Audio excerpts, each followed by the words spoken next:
आइए एक बार फिर से हम लोग प्रभु की आराधना करेंगे। हमारे जीवन को जो परमेश्वर पिता ने हमको दिया है उसकी इबादत करने के लिए अपनी आंखों को बंद करें और हम सृष्टिकर्ता परमेश्वर पिता की इबादत सच्चे मन से।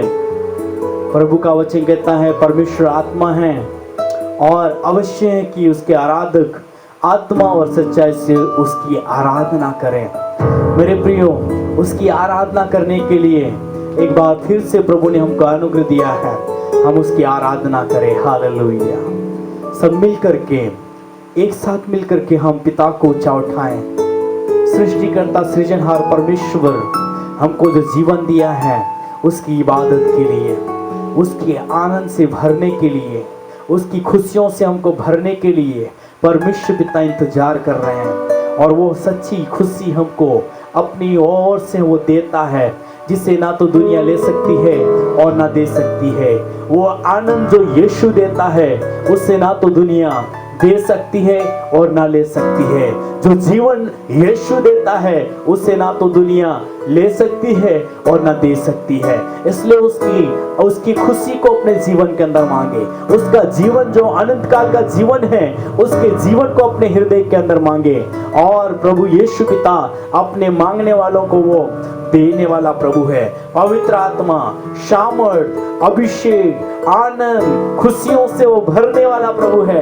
इसलिए उसकी आराधना आनंद के साथ में करें। जब उसकी आराधना हम आनंद के साथ में करते हैं, ओ हालेलुया, अद्भुत काम अपने जीवन के अंदर प्रभु करता है। हालेलुया। अद्भुत सामर्थ प्रभु हमको देता है, अद्भुत आशीष हमको देता है, अद्भुत हालेलुया खुशियों से हमको भरता है। Hallelujah, yes hallelujah, hallelujah. इसलिए गीतकार कहता है आसमानी खुशी से भर दे मुझको। हालेलुया। गीत नया दिल के अंदर तू डाल दे प्रभु। हालेलुया। और आसमानी खुशी से भर करके हमको स्वर्गीय पिता को आनंद और देने वाले पिता को महिमा उस पिता को हम दे, आराधना उस पिता को दे, स्तुति उस पिता को हम चढ़ाए। हालेलुया। यस।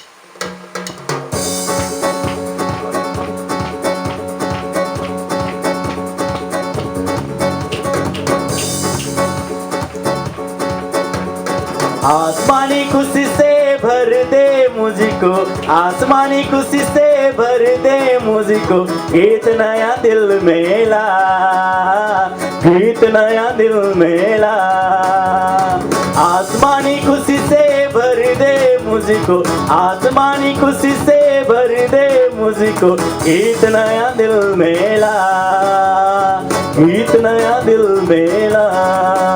उतरा उतरा उतरा हेर बाग उतरा, उतरा उतरा उतरा हेर बाग उतरा, उतरा उतरा उतरा उतरा। अमृत जल प्रभु मुझको पिला दे, दिल की मेरे प्यास बुझा दे। अमृत जल प्रभु मुझको पिला दे, दिल की मेरे प्यास बुझा दे। जस्मा मन के उतरा, जस्मा मन के उतरा, उतरा उतरा उतरा हेर बाग उतरा, उतरा उतरा उतरा हेर बाग उतरा, उतरा उतरा उतरा उतरा। आसमानी रोटी मुझको खिला दे, कमजोर दिल को तगड़ा बना दे। आसमानी रोटी मुझको खिला दे, कमजोर दिल को तगड़ा बना दे। भरपूर करके रजा, भरपूर करके रजा। उतरा उतरा उतरा हेर बाग उतरा, उतरा उतरा उतरा हेर बाग उतरा, उतरा उतरा उतरा उतरा। पाक रूहा मेरे दिल के अंदर, बन जाऊं मैं तेरा मंदिर। पाक रूहा मेरे दिल के अंदर, बन जाऊं मैं तेरा मंदिर। राह दिखा, अपनी राह दिखा। उतरा उतरा उतरा हेर पाक उतरा, उतरा उतरा उतरा हेर पाक उतरा, उतरा उतरा उतरा उतरा।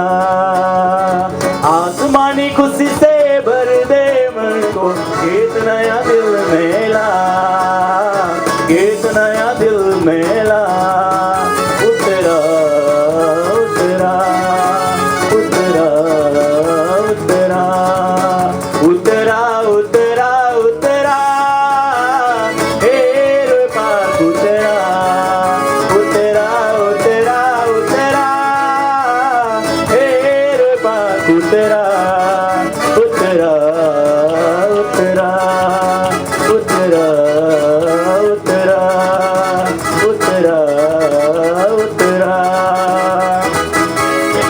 उस पिता को गाएं, पिता के लिए, उस पिता को हम आनंद के साथ में, जिसने हमको अपना बेटा बना लिया, अपनी बेटी बना लिया, उस पिता को हम इबादत करें। हालेलुया। आनंद आनंद आनंद आनंद है। हालेलुया। आनंद आनंद आनंद है, आनंद आनंद आनंद है। अपनी मोहब्बत से हमें प्रेम किया, अपना बेटा हमें बना लिया, ये हमारा सौभाग्य है। अपना बेटा हमें बना लिया, ये हमारा सौभाग्य है। हम हालेलुया सदा गाएंगे, हम हालेलुया सदा गाएंगे।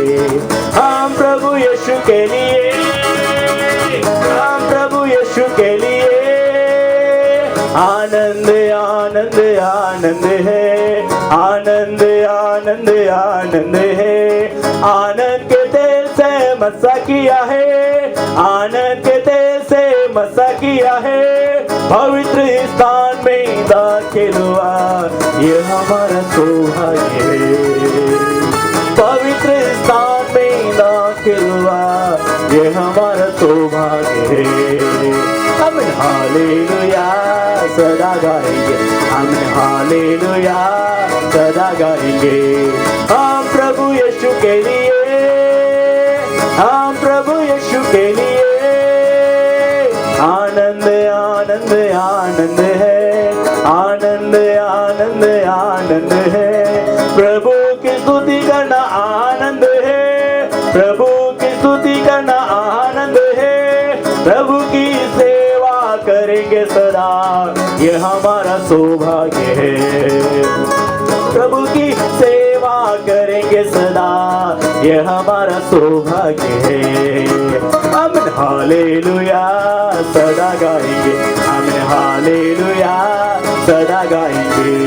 हम प्रभु यीशु के लिए, हम प्रभु यीशु के लिए आनंद आनंद आनंद है, आनंद आनंद आनंद है। प्रभु के आगमन की खुशी है, प्रभु के आगमन की खुशी है। ले जाएंगे हमें ललकार के साथ, ये हमारा सौभाग्य है। ले जाएंगे हमें ललकार के साथ, ये हमारा सौभाग्य है। हम हालेलुया सदा गाएंगे, हम हालेलुया सदा गाएंगे। हम प्रभु यीशु के लिए, हम प्रभु यीशु के लिए आनंद आनंद आनंद है, आनंद आनंद आनंद है। सियोन जलाल में वास करेंगे, सियोन जलाल में वास करेंगे। बाप के दाहिने बैठ जाएंगे, ये हमारा सौभाग्य है। बाप के दाहिने बैठ जाएंगे, ये हमारा सौभाग्य है। हम हालेलुया सदा गाएंगे, हम हालेलुया सदा गाएंगे। हम प्रभु यीशु के लिए, हम प्रभु यीशु के लिए आनंद आनंद आनंद आनंद है, आनंद आनंद आनंद है, आनंद आनंद आनंद है। लश्करों के रब है के संगो, लश्करों के रब है के संगो। तू हजारों हजारों में लौट के आ, लौट के आ। तू हजारों हजारों में लौट के आ, लौट के आ।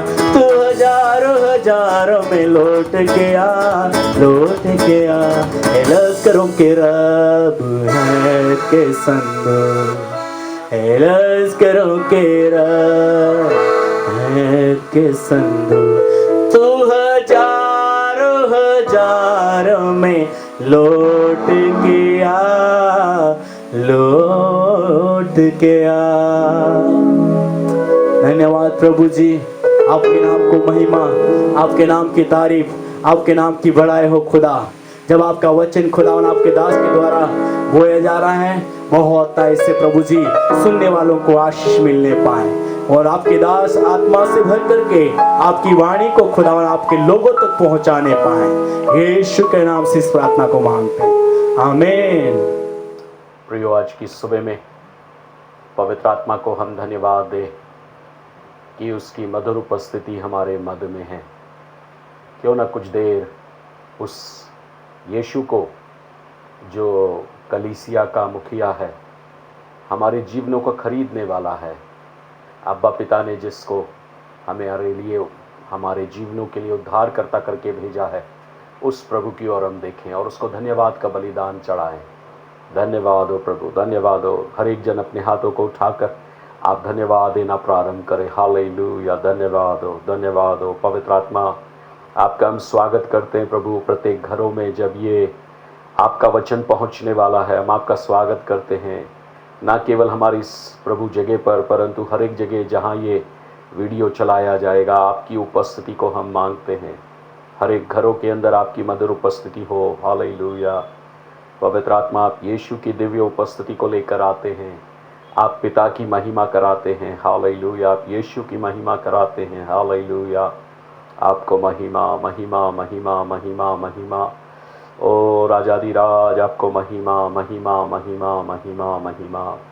Hallelujah, hallelujah, hallelujah. प्रभु, धन्यवाद इस बात के लिए कि यीशु मसीह हम आप में जीवन से भी बढ़ कर के हैं। हम हारे हुए नहीं हैं। प्रभु, धन्यवाद इस बात के लिए कि हर एक प्रधानता और अधिकार और अंधकार की शक्तियाँ आपके पाँवों के तले, और वो इसलिए शैतान हमारे भी पाँवों के तले वो हारा हुआ है। धन्यवाद इस बात के लिए कि वो चोर है, डाकू है, हत्यारा है, लेकिन प्रभु आप जीवन देने वाले और आप भरपूरी का जीवन देने वाले हैं। वो झूठ का पिता है, लेकिन यीशु मसीह आप सत्य के पिता हैं। हालेलुया। और आपका वचन सत्य है। आज जितने लोग प्रभु जी खुदाबंद आपके वचन को सुनने जा रहे हैं, धन्य पवित्र आत्मा आपकी सेवकाई उनके जीवन के अंदर होने के लिए और आपका वचन उनसे बातें करने के लिए मैं प्रार्थना करता हूँ।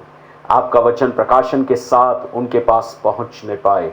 आपका वचन उनके जीवन के अंदर एक परिवर्तन लाने पाए। आपके वचन के द्वारा लोग प्रभु जी आपकी उपस्थिति की ओर खींचे जाएं। ओ धन्यवाद हो प्रभु, धन्यवाद हो, धन्यवाद हो। पवित्र आत्मा यीशु की ओर लोगों को खींचते हैं आप, और यीशु की ओर आकर्षित करके उन्हें पिता का दर्शन कराते हैं यीशु के द्वारा से। धन्यवाद इस बात के लिए, धन्यवाद इस बात के लिए कि आत्मिक दुनिया में हम कमज़ोर नहीं हैं, लेकिन यीशु मसीह के द्वारा दिए गए हथियारों को जब हम पहन लेते हैं, तब प्रभु हम यीशु मसीह में जीवन से भी बढ़ करके है। धन्यवाद। आज की सुबह में प्रभु इफिसी 6 अध्याय के 14 पद से लेकर 17 पद तक दिए गए हर एक हथियारों को हम पहनते हैं। हे धन्य यीशु, इन हथियारों को पहनने से हम आपको पहन लेते हैं, आपकी उपस्थिति को हम अपना लेते हैं। इसलिए प्रभु हम बोल करके इन प्रभु खुदावंद सारे प्रभु उन हथियारों को ले लेते हैं। हम सत्यता से कमर कसते हैं यीशु के नाम से।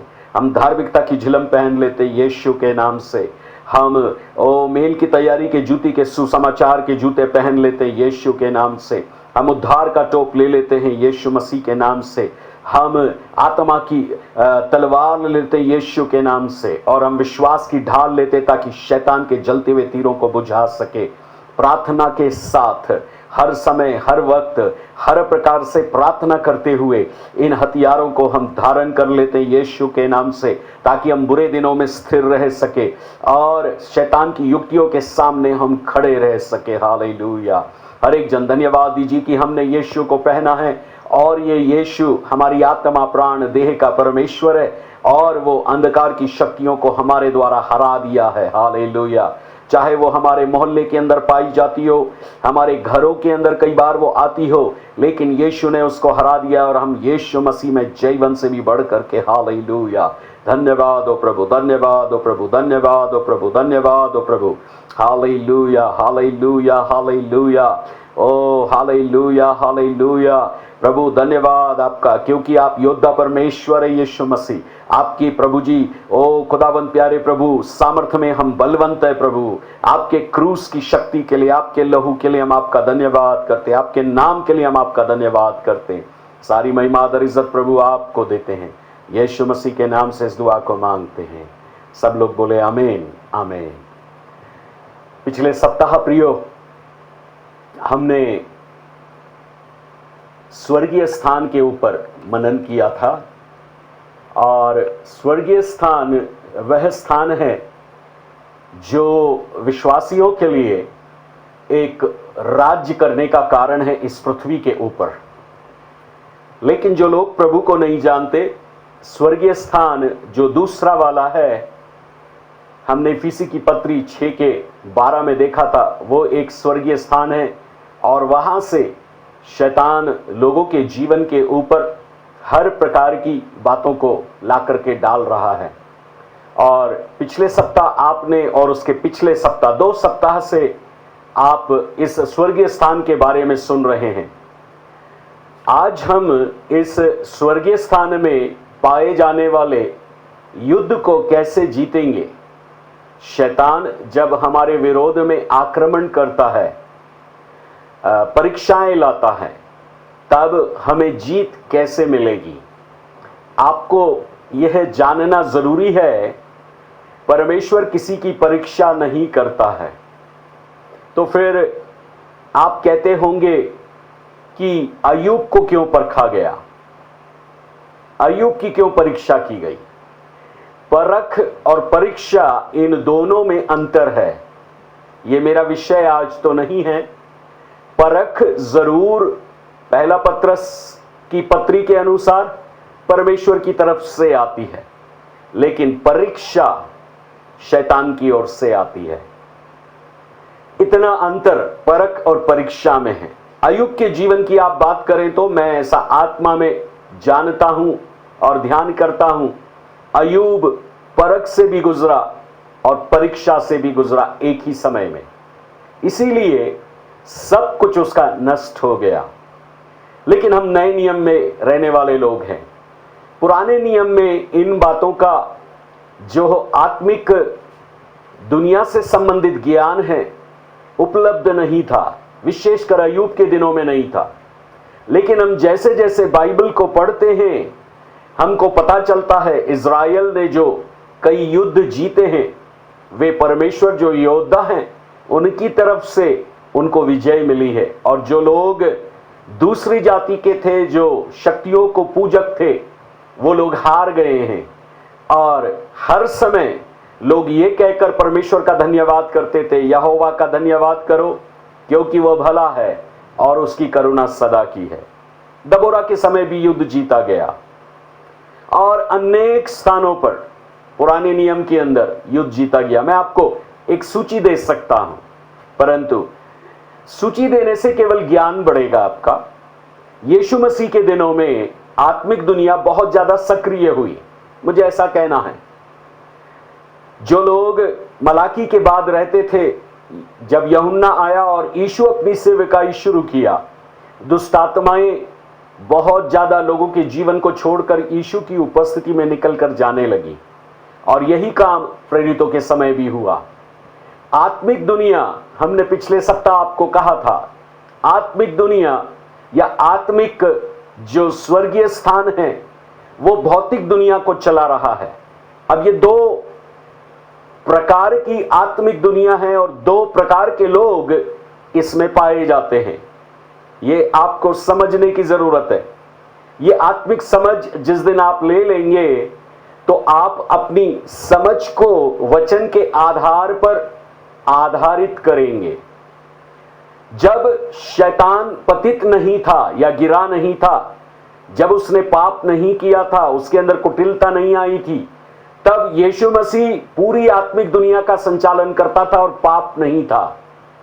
लेकिन जिस दिन शैतान के मन में एक ऐसा घमंड आया, एक ऐसी इच्छा उत्पन्न हुई कि वो परमेश्वर के तुल्य हो जाए, उस दिन उसके जीवन में पाप की कुटिलता आ गई और उसने परमेश्वर के विरुद्ध बलवा किया। और वहां से हम दो दुनिया को अलग अलग दायरों में जाता हुआ देखते हैं। और ये दुनिया दोनों, आत्मिक दुनिया भौतिक दुनिया के ऊपर प्रभाव डालती है। तो प्रभु यीशु मसीह वह परमेश्वर है जो इस पृथ्वी के ऊपर मानव बनकर के आए और मनुष्य जाति के हरेक पापों को, श्रापों को अपने ऊपर ले लिया। यह पाप जो है एक शक्ति है जो शैतान के द्वारा मनुष्यों के हृदय में और विचारों में और चाल चलन में पाई जाती है। और इस चाल चलन को जो पाप की शक्ति नियंत्रित करती है, उसको शैतान और दुष्टात्मा लोगों के जीवन में कुछ गंदी अभिलाषाओं को या गलत विचारों को डालकर प्रारंभ करती हैं। और मनुष्य शुरू में इसको समझ नहीं पाता है, परंतु एक दिन वो उस आदत का गुलाम हो जाता है जिस आदत को वो अपने साथ लेकर चलता है।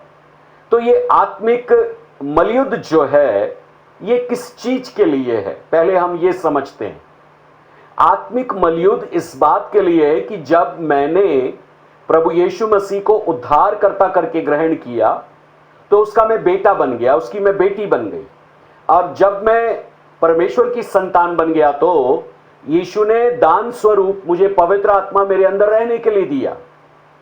और ये पवित्र आत्मा मुझे दिन प्रत्येक दिन प्रभु के अलौकिक रूप में नया बना रहा है, ताकि मैं यीशु के स्वरूप को धारण कर लूं इस पृथ्वी पर, सोच में, विचारों में और चाल चलन में। जब ऐसा कुछ मेरे जीवन में होता है तो शैतान मेरे विरोध में परीक्षाओं को लाकर निरंतर मुझे बहकाने की कोशिश करता है। यही जो विरोध है शरीर और आत्मा के बीच में, तो मेरी पुरानी आदतें वापस लौटकर आना चाहती है। और यीशु ने ऐसा कहा, जब दुष्टात्मा किसी में से निकल जाती है तब वो सूखे स्थानों में जाती है और मंडराती रहती है और अपने साथ साथ बुरी आत्माओं को लेकर आती है और उस मनुष्य के अंदर आने की कोशिश करती है। तो उस जगह को वो झाड़ा बुहारा साफ किया हुआ पाती है, अर्थात उसमें पवित्र आत्मा का निवास पाती है।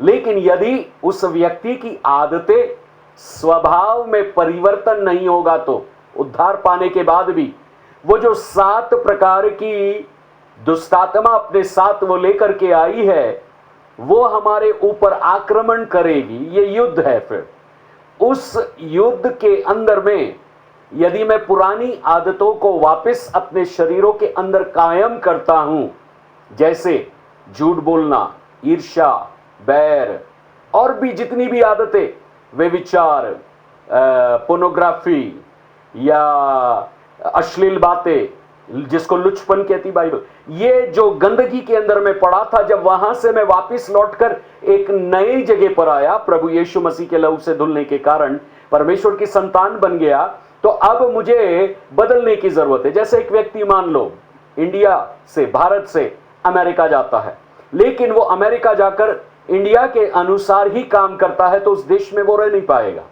उस देश के कानून कायदे उसको मानना पड़ेगा जो अमेरिका है। वो भारत के कानून कायदे पर काम नहीं करेगा। ऐसे ही परमेश्वर के पुत्र और पुत्रियों को परमेश्वर के वचन के ऊपर अपने जीवन को आधारित करना होगा, ताकि वह आदतें हमारे अंदर आए जिससे हम अपने प्रभु को प्रसन्न कर सके। पहले जो काम मैं करता था उससे शैतान को प्रसन्न करता था, लेकिन अब जब मैं प्रभु को जान गया तो मुझे वो काम करना है जिससे प्रभु खुश होते हैं, प्रसन्न होते हैं। यही मलयुद्ध है मेरे प्रियो, यही मलयुद्ध है। वहां जो पौलुस ने 6:12 इफिसी के अंदर लिखा, इफिशियंस 6:12 के अंदर, यही मलयुद्ध है। प्रभु एक दिन मुझको ये समझा रहे थे, ये मलयुद्ध इस कारण है क्योंकि शैतान मुझे वापस उन आदतों के अंदर ले जाना चाहता है जिसको मैंने प्रभु की शक्ति से जय पाया था। और यह मलयुद्ध इसलिए है क्योंकि शरीर में चलना हमारे लिए मृत्यु है, परंतु आत्मा में चलना हमारे लिए जीवन और शांति है। और प्रभु का वचन यह कहता है कि जितने आत्मा के द्वारा चलाए चलते हैं वे परमेश्वर के पुत्र हैं। बहुत सारे पास्टर हैं, बहुत सारे विश्वासी हैं, बहुत सारे प्रभु के चेले हैं इस दुनिया में, भारतवर्ष में, हमारे प्रदेश में, हमारे शहर में बहुत सारे नए विश्वासी हैं, बहुत सारे बहुत पुराने विश्वासी हैं, कुछ जन्मजात ईसाई लोग हैं। यदि वे लोगों से आप प्रश्न करें कि आप उद्धार कब पाए थे, तो वो आपको बहुत लंबी व्याख्या करके ये बताएंगे 5 साल, 10 साल या 20 साल या 30 साल या जन्मजात। लेकिन यदि आप उनसे एक सवाल पूछेंगे कि आपने कब अपने अंदर एक बड़ा रूपांतर को देखा, एक बदलाव को देखा, और वह इस प्रश्न का जवाब नहीं दे पाएंगे, क्योंकि जब हम संघर्ष में होते हैं, रोमियो 7 अध्याय को पढ़िएगा, रोमन 7 चैप्टर को पढ़िएगा। रोमन 7 चैप्टर के अंदर पौलुस मनुष्य की इच्छा जो बुद्धि से संचालित होती है और शरीर की आदतों में एक संघर्ष कह रहा है, और वो कह रहा है ये संघर्ष मुझे पाप में गिराता है। जो मैं करना चाहता हूं वो मैं नहीं करता हूं, जो मैं नहीं करना चाहता वो मैं करता हूं। तो मेरे संदेश का पहला हिस्सा ये है कि यदि आप इस मलयुद्ध को अपने जीवन के द्वारा क्रियान्वित या ऑपरेट करना चाहते हैं, तो आपको ये जानना जरूरी है कि ये आत्मा में चलने के लिए मलयुद्ध है। शरीर के ऊपर उठकर, शरीर की वासनाओं पर ऊपर उठकर, शरीर की कामनाओं पर ऊपर उठकर, शरीर की अभिलाषाएं जो हैं, आंखों की अभिलाषाएं जो हैं, और जीविका का घमंड जो है, रुपए, पैसा, धन, दौलत, हर एक चीजें जो दुनिया भी है, उसके ऊपर उठकर जब हम जीने के लिए प्रभु से अनुग्रह मांगते, तो अनुग्रह हमारे लिए उपलब्ध है।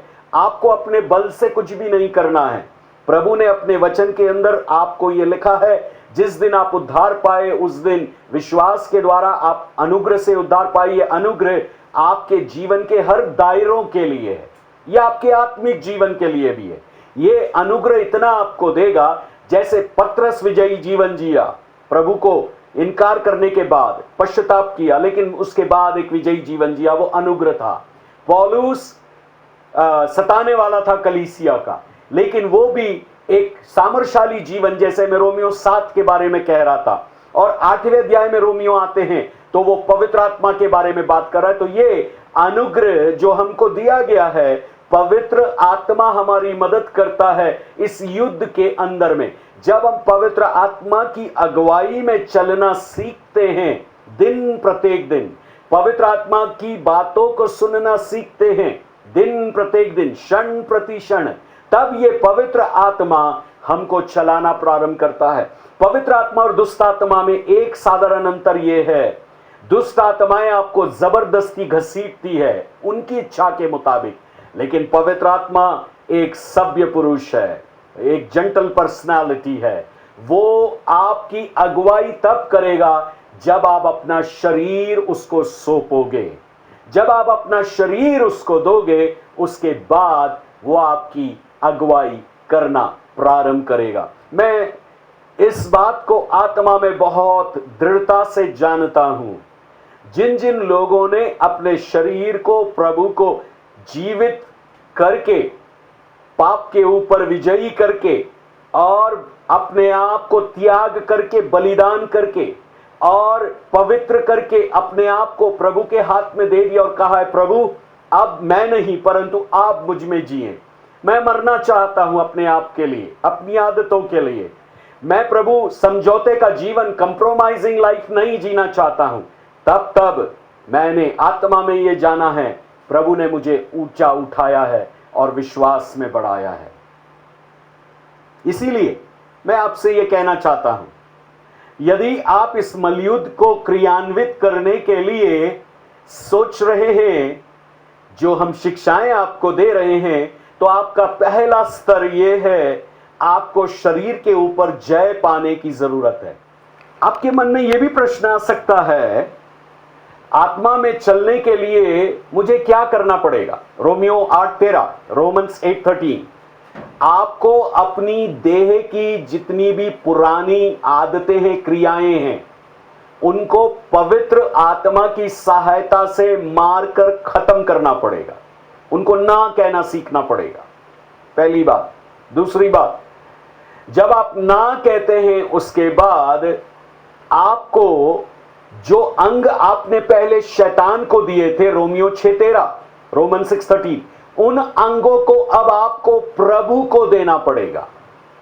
इसका मतलब आपने उन इच्छाओं को अपने अंदर में पवित्र आत्मा की सहायता से मार डाला, फिर जो अंग नए तरीके से काम करेंगे इसलिए प्रभु को सौंपा। और तीसरी चीज, जब उन अंगों को आपने प्रभु को सौंपा, तब आपकी बुद्धि के अंदर पवित्र आत्मा वचन की आज्ञाकारिता में आपको ले जाने के लिए कुछ बातें करेगा। उन शब्दों को सुनना, ये तीन बातें जब आप करते हैं तो आप आत्मा में चलना प्रारंभ करते हैं। और पौलुस के अनुसार शरीर आत्मा के विरोध में है और आत्मा शरीर के विरोध में है, ये दोनों एक दूसरे के विरोधी हैं। इसलिए मुझको आत्मा में चलना स्वयं से प्रभु के अनुग्रह के द्वारा पवित्र आत्मा की सहायता से सीखना पड़ेगा। यह सीखने वाली बात है। यदि आप इसको सीखना चाहते हैं तो पवित्र आत्मा से बेहतर कोई भी शिक्षक नहीं है। मैं प्रैक्टिकली आपको बताऊं, व्यवहारिक तौर से आपको बताऊं, मुझे कई आदतों पर जय लेने के लिए कई साल लग गए। अभी भी कुछ हैबिट्स मेरे अंदर होंगी जो प्रभु को पसंद नहीं है। मैं उनके ऊपर प्रभु के साथ मिलकर पवित्र आत्मा की सहायता से काम कर रहा हूं, ताकि मैं विश्वास से विश्वास में बढ़ सकूं, महिमा से महिमा में जा सकूं, जय से जय में जा सकूं, सामर्थ्य से सामर्थ्य में जा सकूं और प्रभु के लिए एक सामर्थ्यशाली, एक विजयी जीवन में जी सकूं। यह पहला हिस्सा मैसेज का है। अब दूसरा हिस्सा यह है, जिस परिवार में आप पैदा हुए हैं वो परमेश्वर का परिवार है। परमेश्वर पिता आपके पिता हैं, यीशु मसीह आपके बड़े भाई हैं, पवित्र आत्मा आपके सहायक है। इन्होंने जो पदवी आपको दिया है, जो स्थान आपको दिया है, इफिसी 6 अध्याय में हम पढ़ चुके हैं। हमें उन्होंने जिलाया है, हमें उन्होंने उठाया है और हमें यीशु के महिमा के सिंहासन के साथ आत्मिक दुनिया में बैठाया गया है। आपकी पदवी को आप ध्यान रखें, आपकी पोजीशन को आप ध्यान रखें। दूसरे शब्दों में इस वाक्य को मैं ऐसा कहूं, आपको यह पहचानना है आप मसीह में कौन हैं। पिछले दिनों में जब प्रिंस चार्ल्स की शादी हुई, एक मध्यम वर्ग की लड़की को उसने चुना। वो लड़की का अपना इतना आर्थिक स्रोत का दायरा नहीं था, लेकिन प्रिंस चार्ल्स रानी एलिजाबेथ के परिवार से है। जब ये लड़की की शादी उस लड़के के साथ में हुई, रानी एलिजाबेथ का सारा घराना, उसका खजाना, ये जो मध्यम वर्ग से आई हुई लड़की है उसका बन गया शादी के पश्चात प्रिंस चार्ल्स के द्वारा से। इसी प्रकार हम इस संसार में निर्बल थे, भक्तिहीन थे, कमजोर थे, बेकार थे, किसी काम के नहीं थे। लेकिन जब यीशु के लहू से धोए गए, पवित्र आत्मा से हम साफ किए गए, परमेश्वर के वचन के द्वारा हमको नया बनाया गया और हमारे जीवन के अंदर विश्वास दिया गया, तब हमारे जीवन की जो आत्मिक स्थान है वो संसारिक स्थान से कई गुना ऊंचा है। इसका मतलब हम स्वर्गीय नागरिक होने के कारण स्वर्ग से इस पृथ्वी के ऊपर राज्य करते हैं। इसको दूसरे शब्दों में कहेंगे, हम मसीह में कौन हैं ये जब हम पहचान लेते हैं, तब हमको आत्मिक दुनिया में प्रभु के साथ मिलकर अधिकार चलाने में आसानी होती। तो आप मसीह में कौन हैं, ये एक बहुत बड़ा प्रकाशन है मेरे प्रियो। इसके ऊपर यदि मैं 3 घंटा भी बोलूं तो मुझे कम पड़ेगा, लेकिन मैं कुछ बातें आपके सामने में रखना चाहता हूं, और वो ये है, आप मसीह में कौन है। उदाहरण के लिए, आप परमेश्वर के बेटे हैं। आप मसीह में कौन हैं, आप मसीह में स्वर्गीय नागरिक हैं। आप मसीह में कौन हैं, आप मसीह में परमेश्वर के चुने हुए राजवंश, राजपदधारी, याजकों का समाज है, परमेश्वर की निज प्रजा हैं। आप मसीह यीशु में कौन हैं, आपका शरीर पवित्र आत्मा का मंदिर है। आप मसीह यीशु में कौन हैं, आपको प्रभु जो स्वर्ग और पृथ्वी का अधिकारी है, उसने पृथ्वी पर आपको अधिकारी बनाया है, और आप इस पृथ्वी के ऊपर उस प्रभु के साथ मिलकर राज्य करते हैं। ये जब आत्मिक मसीह का धन, जिसमें हमको आत्मिक रीति से धनाढ़ बना दिया गया है, जब ये मैं समझ लेता हूं अपने जीवन के अंदर, तो मुझे आत्मिक दुनिया में कार्य करना आसान हो जाता है। और इसी को कहते हैं मसीह यीशु में बढ़ना, ग्रोइंग इन क्राइस्ट लाइकनेस, मसीह यीशु की समानता में बढ़ना, मसीह यीशु के समान हो जाना। जब आप इस पदवी के बारे में सोचते हैं, तो हमारा ऑपरेशन, हमारा आत्मिक दुनिया में संचालन करना, हमारी सामर्थ, हमारी ताकत यीशु मसीह है, जो पवित्र आत्मा हमारे अंदर रहता है, उसके द्वारा वो कार्य करता है।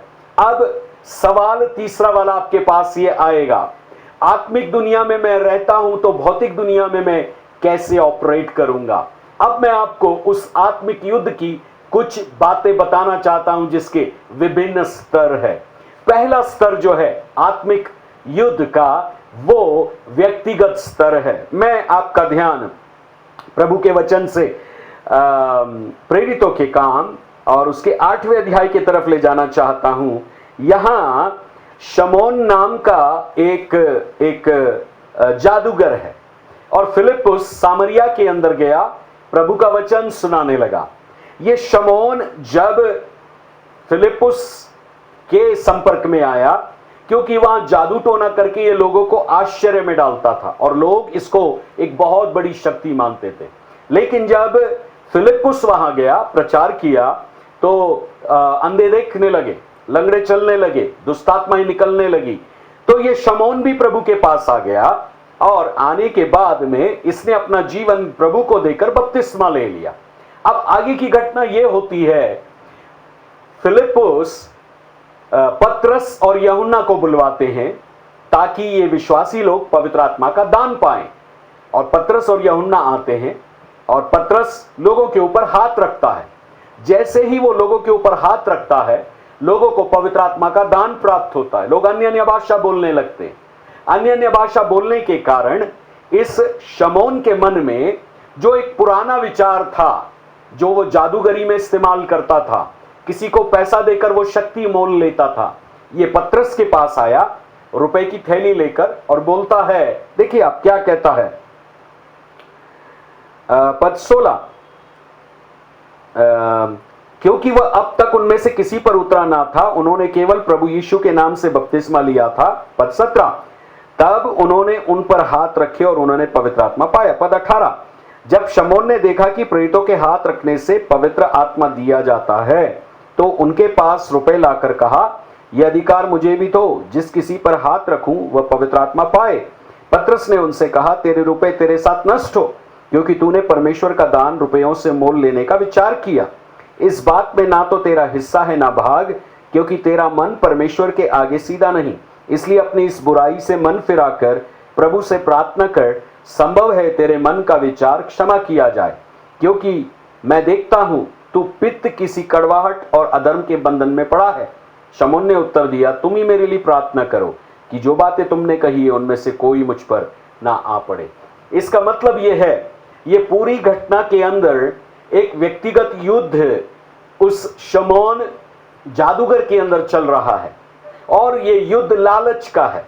शैतान पुराने स्वभाव को उसके अंदर ला रहा है और लाकर उसको व्यक्तिगत तौर से प्रभु के दान को, वरदान को खरीदने की बात पर वो उतर आया है। और पतरस ने जब उसको फटकारा, उसको डांट लगाई, और उसको डांट लगाने के बाद में ये बोला कि तेरे अंदर पित्त के समान कड़वाहट है। हम में से प्रत्येक के शरीर में पित्त होता है। गॉल ब्लैडर के अंदर में एक पित्त होता है जो कड़वा होता है, जो खाने को पचने में मदद करता है। ऐसी कड़वाहट तेरे अंदर है। इसका मतलब वहां वो ये कहना चाह रहा था, तेरा मन सीधा नहीं है। वहां वो शब्द कह रहा है, पतरस तेरा मन सीधा नहीं है। तो सीधा मन नहीं है, इसका मतलब क्या है? ऐसा आत्मा में प्रतीत होता है प्रभु के वचन को पढ़ने से, शैतान उसके मन के अंदर जैसे पुराने विचार थे वो पुराने विचारों को वापस ला रहा है, तो उसका मन प्रभु से सीधा नहीं है। तो यहां एक ये मलयुद्ध है। इसी प्रकार का एक मलयुद्ध या संघर्ष हमारे जीवन में भी होता है। कई बार बिजनेस करते समय, कई बार नौकरी करते समय, कई बार और कुछ काम करते समय, जब हमारे काम नहीं बन पड़ते तो हम कई बार रुपयों के सहारा लेकर प्रभु से प्रार्थना तो नहीं करते कि मुझे ये चाहिए, परंतु हम रुपयों का या मनुष्यों का सहारा लेकर हम उन चीज को लेना चाहते हैं। हम विश्वासी होने के बाद हमको सावधानी बरतना है, और वो सावधानी ये है, मैं प्रत्येक काम जो करता हूं यदि मेरा मन उसमें सीधा नहीं है तो शैतान मेरे मन के अंदर वापस काम करने लगेगा। और यदि मेरे मन, मेरे विचारों में, मेरे माइंड के अंदर, मेरे तर्क वितर्क की शक्ति में मैं नया नहीं बना, तो ध्यान दीजिएगा, मैं मलयुद्ध पहले स्तर पर हार गया। शैतान के एक व्यक्ति के जीवन के अंदर 3 रणभूमि है। प्रभु के बड़े बड़े भक्त लोग इस बात को सिखाते हैं, प्रभु के बड़े बड़े भक्त लोग इस बात को कहते हैं, और मैं सहमत हूं उनके साथ, इसलिए मैं आपको बोल रहा हूं। नंबर 1, हमारा सबसे पहली रणभूमि व्यक्तिगत तौर से हमारी बुद्धि, हमारा मन है। दूसरा, हमारे लिए शैतान की रणभूमि हमारा मुंह है। तीसरा, शैतान के लिए यदि कोई जकड़ पकड़ वाली बात है मेरे जीवन के अंदर, तो वो मेरा मन अर्थात मेरा हृदय है। जब वो मेरी बुद्धि को विचारों से भर देता है, जैसे हवा के भरा था और हवा गई और फल तोड़कर खाया। यहूदा के विचारों को यीशु को बेचने के लिए भरा था, और वो गया और यीशु को 30 चांदी के टुकड़ों में बेचा, और वो बात उसने मुंह से भी बोला और वो उनके हृदय में भी बस गई। और हवा भी ये कह रही थी, फल खाने में अच्छा, देखने में मन भाऊ। ये उसका कन्फेशन होने लगा, उसका अंगीकार तो ये होना चाहिए था, उसके शब्द तो हवा के ये होना चाहिए था, नहीं नहीं, परमेश्वर ने मुझे मना किया है, मैं कभी नहीं खाऊंगी।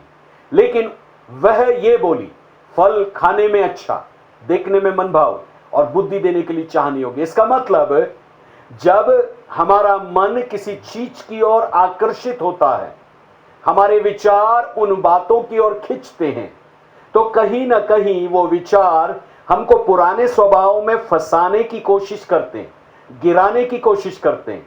और यही परीक्षा है। This is what the temptation is. जब मैं उस परीक्षा में गिर जाता हूं तो आपके मन में सवाल यह आ सकता है, परीक्षा अपने आप में पाप है? बिल्कुल भी नहीं। यदि ऐसा होता तो यीशु हार गया होता। यीशु व्यक्तिगत तौर से 40 दिन के तीनों परीक्षाओं में जयवंत हुआ।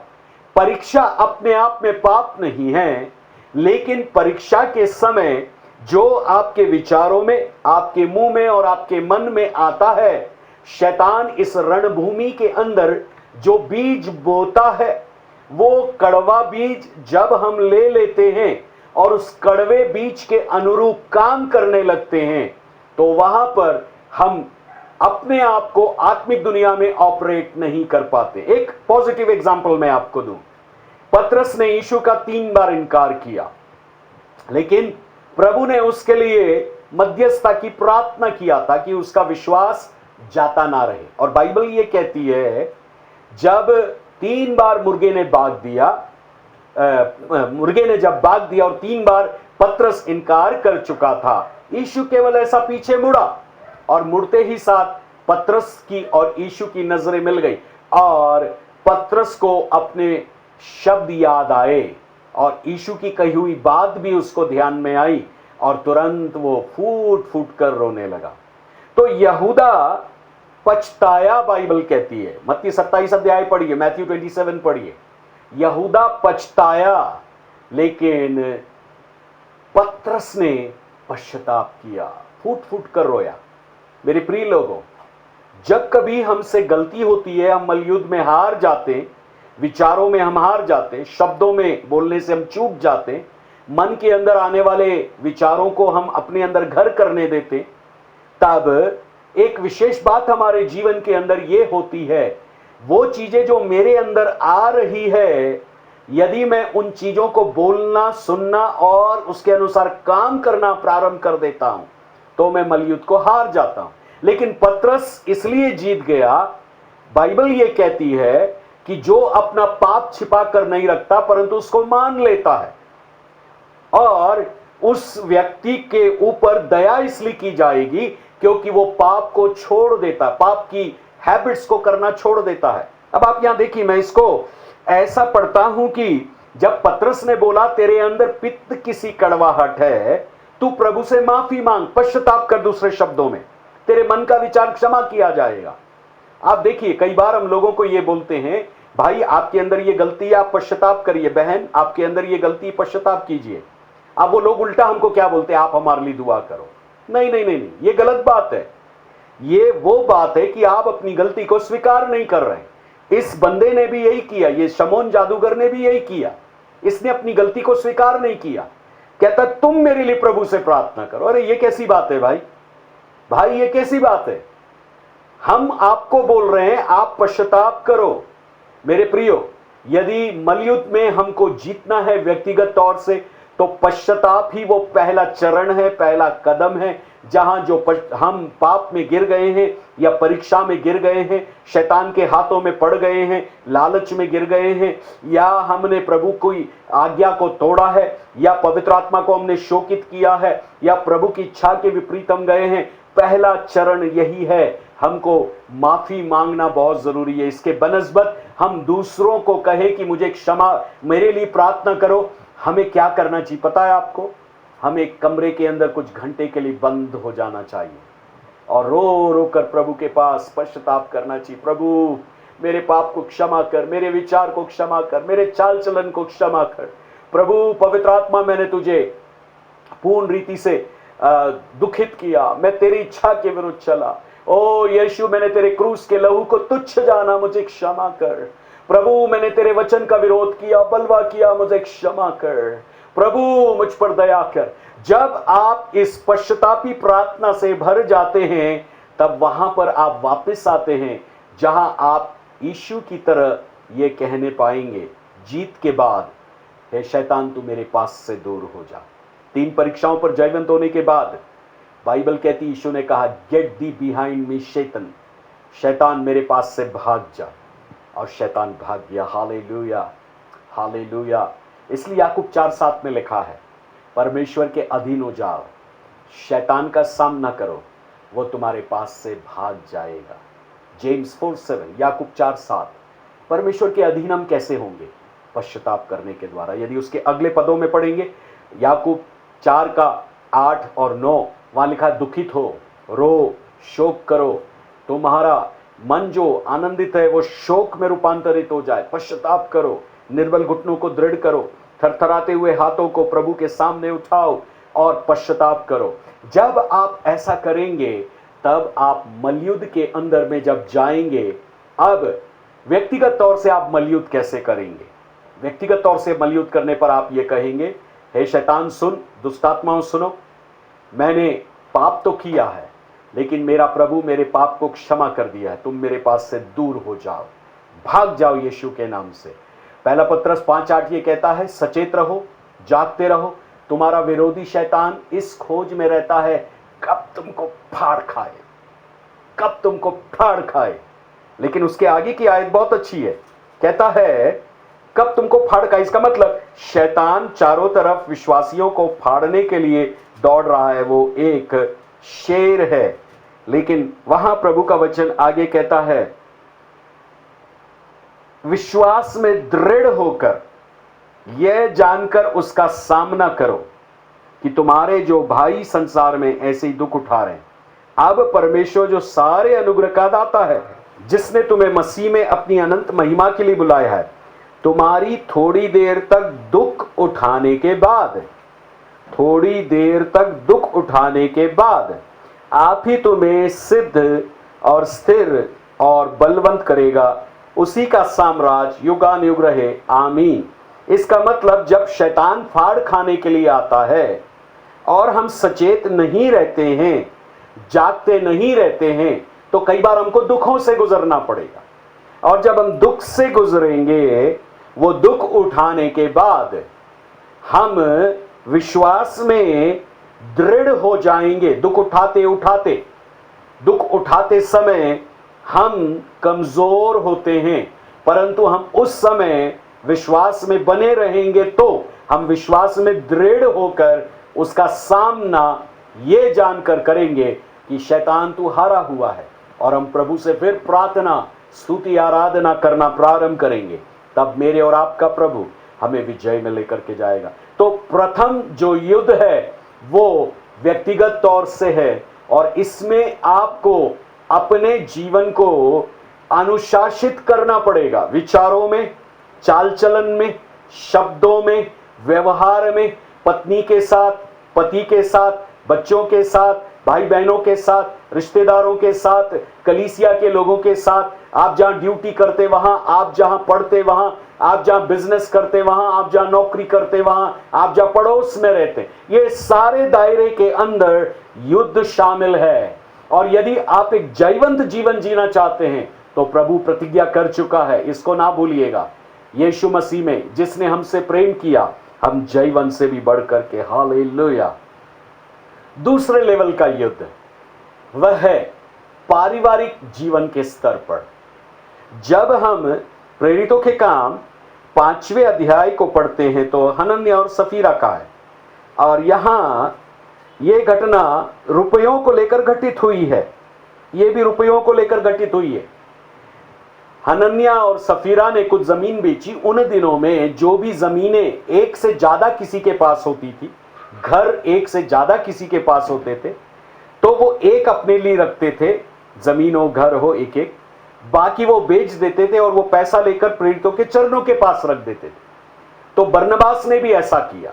अब हनन्याह और सफीरा भी यही सोच रहे थे कि ये करेंगे, लेकिन उन्होंने जब बेचा, वो रुपए जब बहुत ज्यादा दिखा तो उनको लगा कि हमारे भविष्य में हम क्या करेंगे, हमारा भविष्य इनसिक्योर है, असुरक्षित है।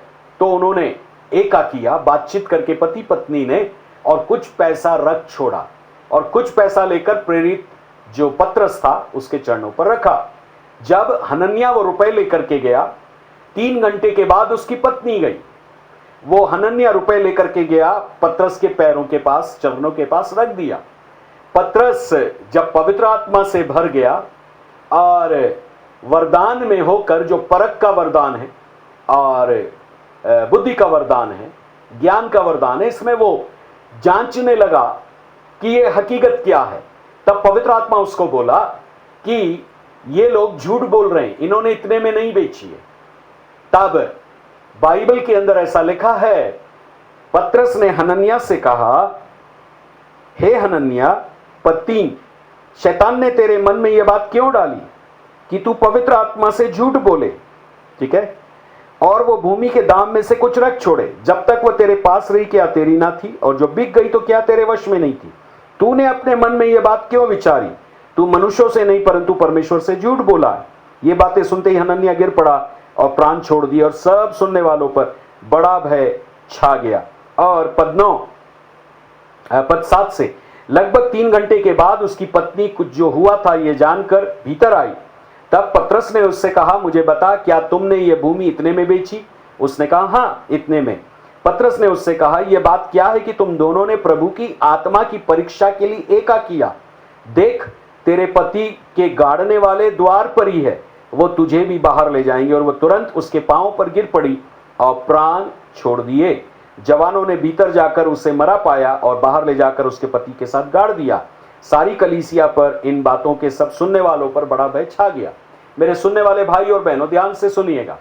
कई बार जो प्रभु को चढ़ाना है वो हिस्सा जब हम अपने लिए रखते हैं, तो आप कई बार मरी हुई अवस्था फाइनेंस में देखते हैं। शायद आप ये हनन्या और सफीरा की तरह मरेंगे नहीं, क्योंकि प्रभु वो विशेष बात उस कलीसिया में एक भय लाने के लिए कर रहा था।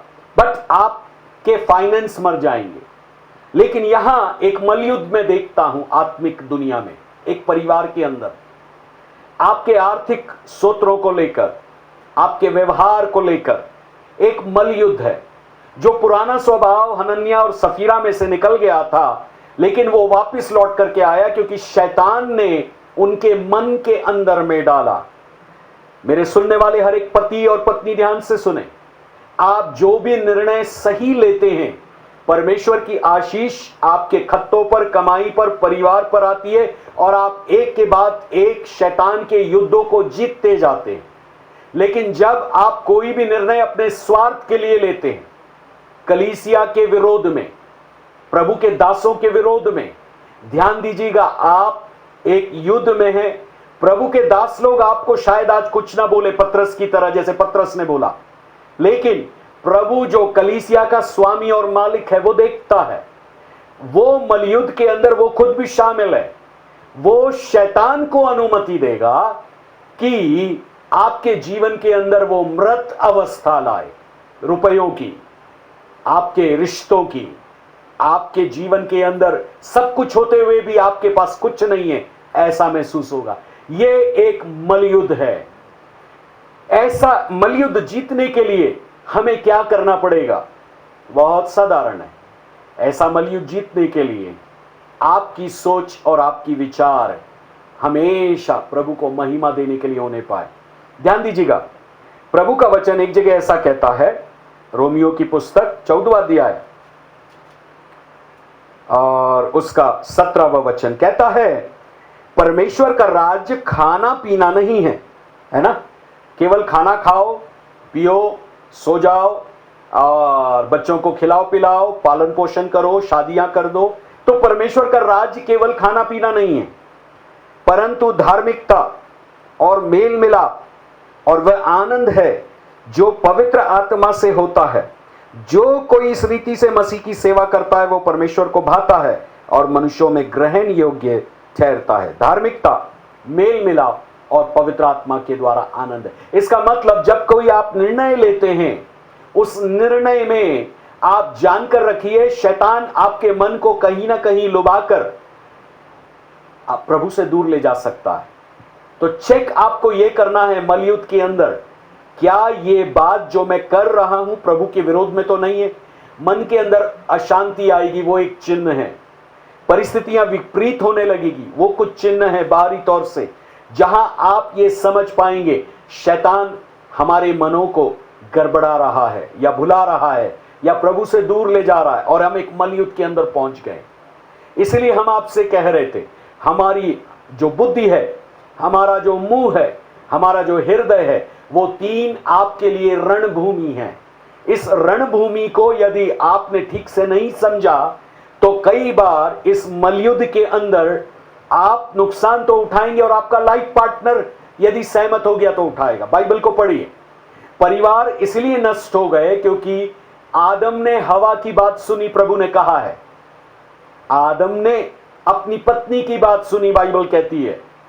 फिर इब्राहिम के विषय में ऐसा लिखा है, जब 75वें साल में उसको बुलाया, 13 साल के बाद सारे ने कहा तुम हाजिरा को पत्नी करके ले लो, और अब्राहम मान गया। अब्राहम को मना करना था, लेकिन जब इसहाक पैदा हुआ 100वें साल में, और इसहाक जब बड़ा हुआ, वो दोनों खेल रहे थे, इसहाक और इश्माइल। इश्माइल ने जब उसको परेशान किया, तब सारे ने आकर के बोला कि इसको तू घर से निकाल दे, हाजिरा को, उसके बेटे के साथ। और अब्राहम को प्रभु के पास गया और पूछता है, प्रभु क्या करूं? बोले वो ठीक कह रही है। और तब प्रभु ने उसको बोला, तूने अपनी पत्नी की बात सुनी है। मेरे प्रिय भाई और बहनों, कई बार पति गलत सलाह देता है पत्नी को, और कई बार पत्नी गलत सलाह देती पति को। दोनों एक दूसरे के लिए कॉम्प्लीमेंट है या एक दूसरे के लिए सलाह देने वाले हैं। लेकिन जो सही सलाह आपको मानना है, यदि उस सलाह में आप अकेले भी खड़े रहें, जो प्रभु की ओर से है, बिल्कुल खड़े रहिए, ताकि ऐसा ना हो कि आपका पूरा परिवार नष्ट हो जाए और आप आत्मिक युद्ध हार जाएं। आत्मिक युद्ध वह एक युद्ध भूमि है जहां परमेश्वर काम करते, उसी बीच में शैतान भी काम करता है। उदाहरण के लिए यीशु ने एक दृष्टांत दिया था, किसी ने बीज बोया, रात को बैरी आकर दुष्ट बीज बो गया, और फिर जब वो बीज बढ़ने लगा, सेवकों ने देखा बुरा बीज और अच्छा बीज दोनों साथ में बढ़ रहे हैं। तब कहा ये किसी बैरी का काम है, और तब कहा इसको काट डाले क्या? प्रभु कहते नहीं नहीं, उनको दोनों को बढ़ने दो। जिस दिन आखिरी फैसला होगा, न्याय होगा, जो बुरे लोग हैं उनको आग में डाला जाएगा, और जो भले लोग हैं उनको परमेश्वर के राज में पहुंचाया जाएगा। शैतान कई बार स्थान ढूंढता है। मैं एक प्रभु के एक दास की किताब पढ़ रहा था, उन्होंने ऐसा कहा, यदि आपके पत्नी या पति में से कोई भी शैतान के हाथ में पड़ जाता है या विश्वासी नहीं है, तो शैतान आपका ससुर बन जाता है। और फिर उस प्रभु के दास ने कहा, शैतान जो आपका ससुर है, आपके जीवन साथी के द्वारा आपसे मिलने के लिए आया करेगा। पता है आपको क्या होगा? आपका पिता जो है वो परमेश्वर पिता है, लेकिन यदि आपके पार्टनर का या आपके जीवन साथी का जो शैतान के योजनाओं को बारंबार अपने जीवन में लागू करते हैं, सोच विचार के द्वारा, बोलने के द्वारा, शैतान आपसे आकर बार बार मुलाकात करेगा। और इस मुलाकात के अंदर एक समस्या होगी, आपके घर में कलह होगी, झगड़े होंगे, समस्याएं होंगी, और शैतान मलयुद्ध को जीतना चाहेगा। तो आपको क्या करना पड़ेगा? कई बार आपको उपवास लेकर पति पत्नी के रूप में सही निर्णय लेने की क्षमता के लिए वचन पढ़कर काम करना पड़ेगा, और शैतान को आज्ञा देना पड़ेगा वो आपके हृदय में से गलत विचारों को लाना बंद करे। और फिर जब गलत विचार आते हैं तो दोनों पार्टनर मिलकर के बोले, मुझे तो ऐसा सुनाई दिया, शैतान बोला। तब एक पार्टनर दूसरे पार्टनर के लिए प्रार्थना करे, और जब हम ऐसा करेंगे तब हम पारिवारिक रीति से अपने बच्चों को भी प्रभु के भय में चलाने पाएंगे, और मलयुद्ध में जो पारिवारिक स्तर पर है हम जीत को हासिल करेंगे। प्रभु यीशु मसीह के जो माता है मरियम, वो जब गर्भवती हुई, परिवार के रूप में एक उदाहरण देकर हम तीसरे पॉइंट की तरफ जाएंगे। तो यूसुफ मंगेतर था, उसके मन में प्रश्न आया, लोग मुझे अब बेकार आदमी कहेंगे, शादी के पहले मेरी मंगेतर जो है मरियम, ये बच्चे से एक गर्भ धारण कर चुकी है। तब परम पवित्र परमेश्वर ने स्वप्न में यूसुफ से बात किया और कहा, जो गर्भ उसके अंदर है वो किसी मनुष्य की ओर से नहीं, वो परमेश्वर की ओर से, वो पवित्र आत्मा की ओर से गर्भवती हुई है, और जो बेटा उत्पन्न होगा तो उसका नाम यीशु रखना। और यूसुफ इस स्वप्न के बाद मंगेतर मरियम को अपने घर ले आया, और जब तक वह यीशु को जन्म नहीं दी तब तक वो शारीरिक पारिवारिक रिश्तों में नहीं गए। इसका मतलब यह भी है कि जब शैतान आपके मन में कुछ कड़वा बीज बोता है, तब आपको इस मलयुद्ध में प्रभु की आवाज सुनकर शैतान को डांटने की जरूरत है, और कहना चाहिए, शैतान प्रभु मेरी ओर है, मैं हारा हुआ नहीं हूं, तू भाग यीशु के नाम से, मेरे पार्टनर के जीवन के ऊपर तू काम नहीं कर सकता है, यीशु के नाम से तू दूर हो जा, तू हारा हुआ है, तू चोर है, तू डाकू है, तू हत्यारा है। यीशु जीवन देता है, भरपूरी का जीवन देता है। यह अभिषेक जिसमें मैं आपसे बात कर रहा हूं, आप में से कई लोगों को पारिवारिक रीति से छुटकारा दे रहा है। जब मैंने पहले बिंदु को बोला, तब आप में से कई लोगों को व्यक्तिगत तौर से जो पुरानी आदतें थी वो छोड़कर जा चुकी है, ऐसा आत्मा में मुझे प्रतीत होता है। और इस दूसरे बिंदु को जब मैं बोल रहा हूं, आपके पारिवारिक युद्ध को आप जीत चुके हैं मेरे प्रिय भाई, मेरी प्रिय बहन। और आज के बाद पति पत्नी मिलकर प्रार्थना करना सीखिए, उपवास करना सीखिए, धन्यवाद देना सीखिए, स्तुति करना सीखिए, वचन पढ़ना सीखिए, पारिवारिक प्रार्थना में जाइए, आप युद्ध को जीत जाएंगे। तीसरे लेवल का युद्ध जो थोड़ा बड़े लेवल का युद्ध है, और वो है कलीसियाई युद्ध। जिस कलीसिया में आप जाते हैं वह स्थानीय कलीसिया, वो लोकल चर्च एक युद्ध में जाता है। जिस जगह पर वो कलीसिया होती है उस जगह पर कई बार परमेश्वर के संत लोग जो प्रभु के लिए पास्टर का काम करते हैं, उनको मलयुद्ध में से जाना पड़ता उन सारे विश्वासियों के जीवन के लिए जो किसी मोहल्ले में, किसी घरों में या किसी जगहों पर रहते और वो कलीसिया में आते हैं। तब प्रभु का यह वचन मुझे स्मरण आता है। प्रभु ने कहा मत्ती रचित सुसमाचार उसका 16वां अध्याय, यहां पर पतरस ने यीशु का अंगीकार किया। इस अंगीकार में यीशु को कौन है यह प्रकाशन उसको मिला। जब यीशु ने पूछा कि मैं कौन हूं, तब पतरस ने कहा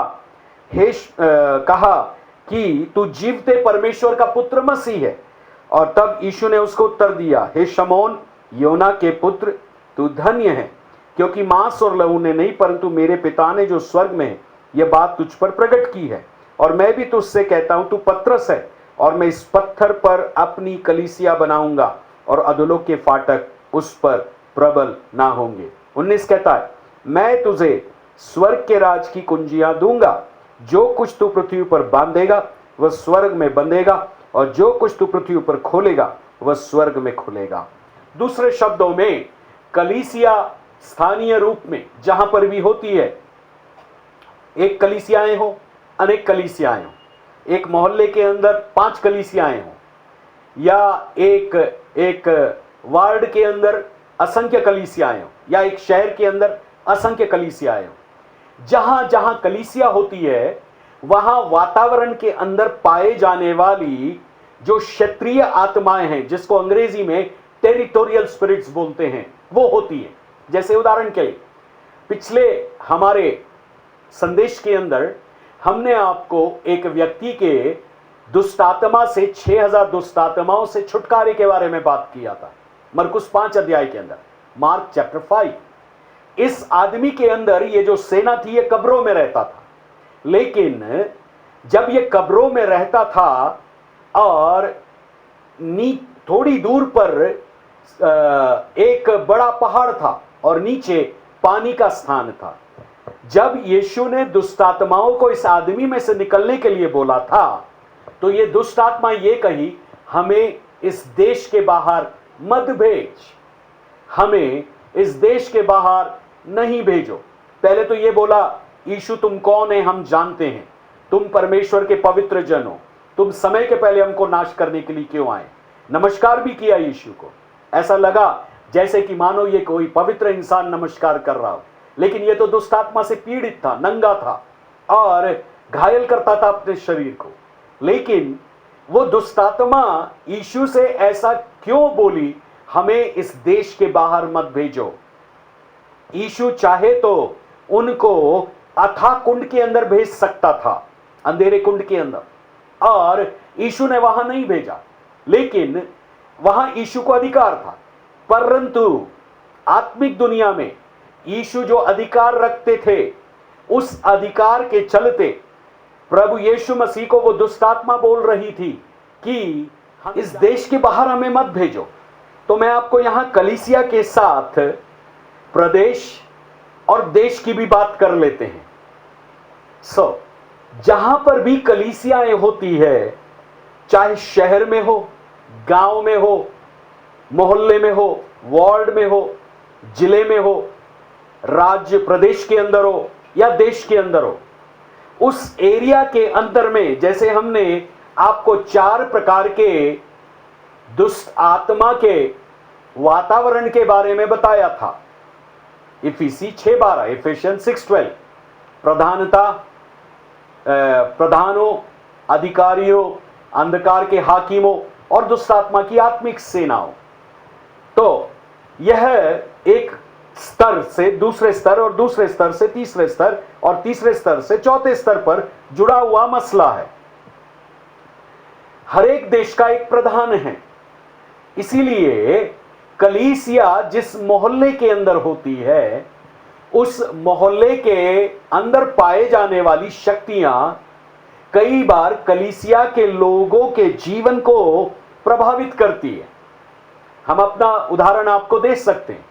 गांधीनगर के अंदर जहां हम रहते हैं, यहां कुछ ऐसे लोग थे पहले, अभी काफी निकल चुके हैं यहां से, जो जादुई शक्तियों से, अंधकार की शक्तियों से, चाहे किसी भी प्रकार की हो, वो लोगों को परेशान करते थे, परिवारों को तोड़ते थे, बीमार करते थे लोगों को, किसी को धनी गरीब बना देते थे।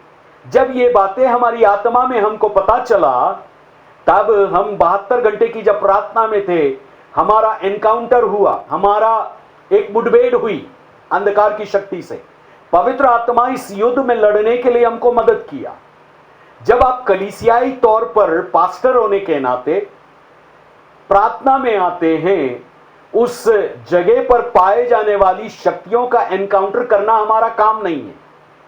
हम दुष्ट आत्माओं के एनकाउंटर के लिए नहीं है, लेकिन जब आप वहां काम करने लगते हैं तो वो दुष्ट आत्माएं अपने आप आपके विरोध में आती। एक उदाहरण हम देते हैं आपको, प्रेरितों के काम 19 अध्याय के अंदर जहां हम बात करने वाले थे, पौलुस ने वहां इफिसुस के अंदर कई दुष्ट आत्माओं को निकाला।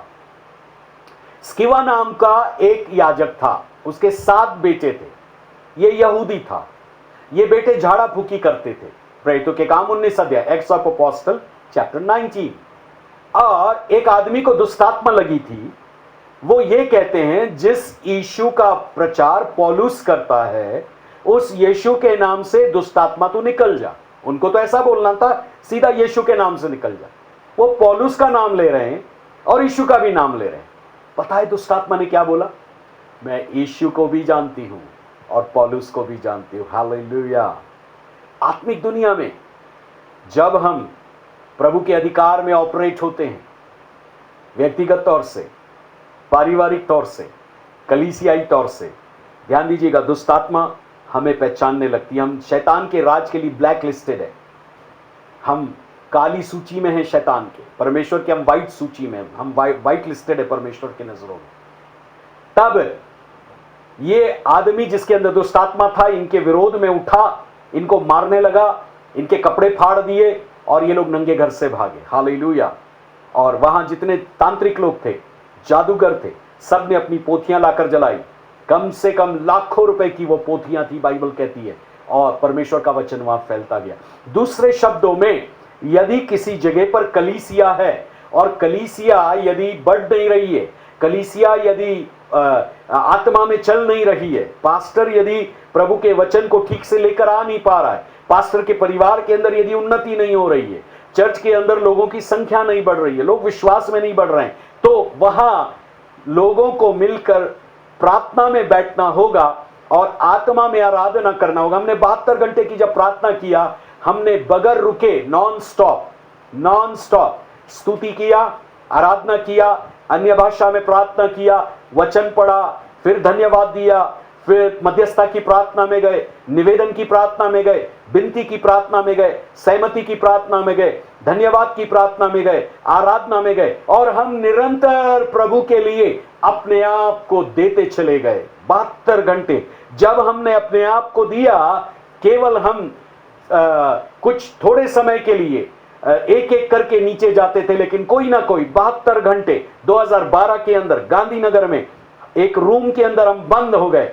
खंडवा खरगोन से कुछ पास्टर्स लोग हमारे पास में थे, बड़वानी से कुछ लोग पास्टर्स हमारे पास में थे, और हम प्रभु के सम्मुख में आराधना, स्तुति, आराधना, धन्यवाद, ये सब करते चले गए। और उसका प्रभाव ये रहा कि यहां जो गांधीनगर को बांधी हुई एक गुरु की शक्ति थी, जो जेल के अंदर में है, वो सारी शक्तियों को प्रभु ने एक्सपोज करना शुरू किया, सामने में लाना शुरू किया। वो उभर कर हमारे सामने में आई और उन्होंने जादू टोना हमारे विरोध में किया।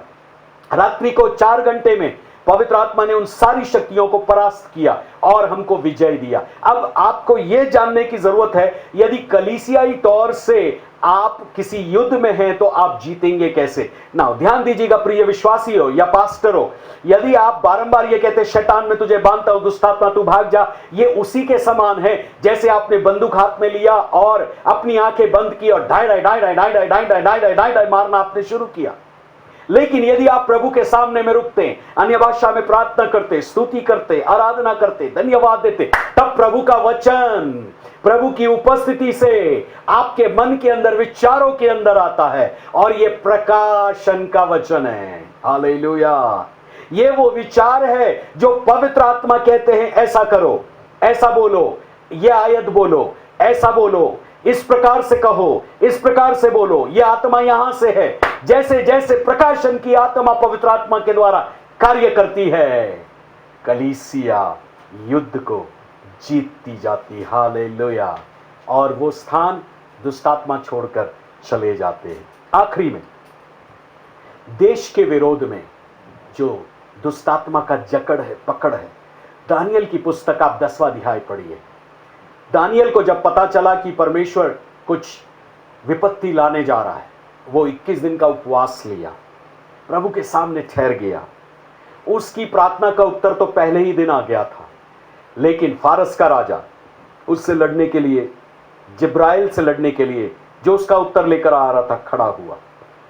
तो यहां एक सीखने योग्य बात है, जब हम प्रार्थना करते, प्रभु की खोज करते, कुछ बुरे समय में अच्छा समय आने के लिए, स्वर्गदूत हमारी सेवा के लिए आते। हालेलुया, आमीन, हालेलुया।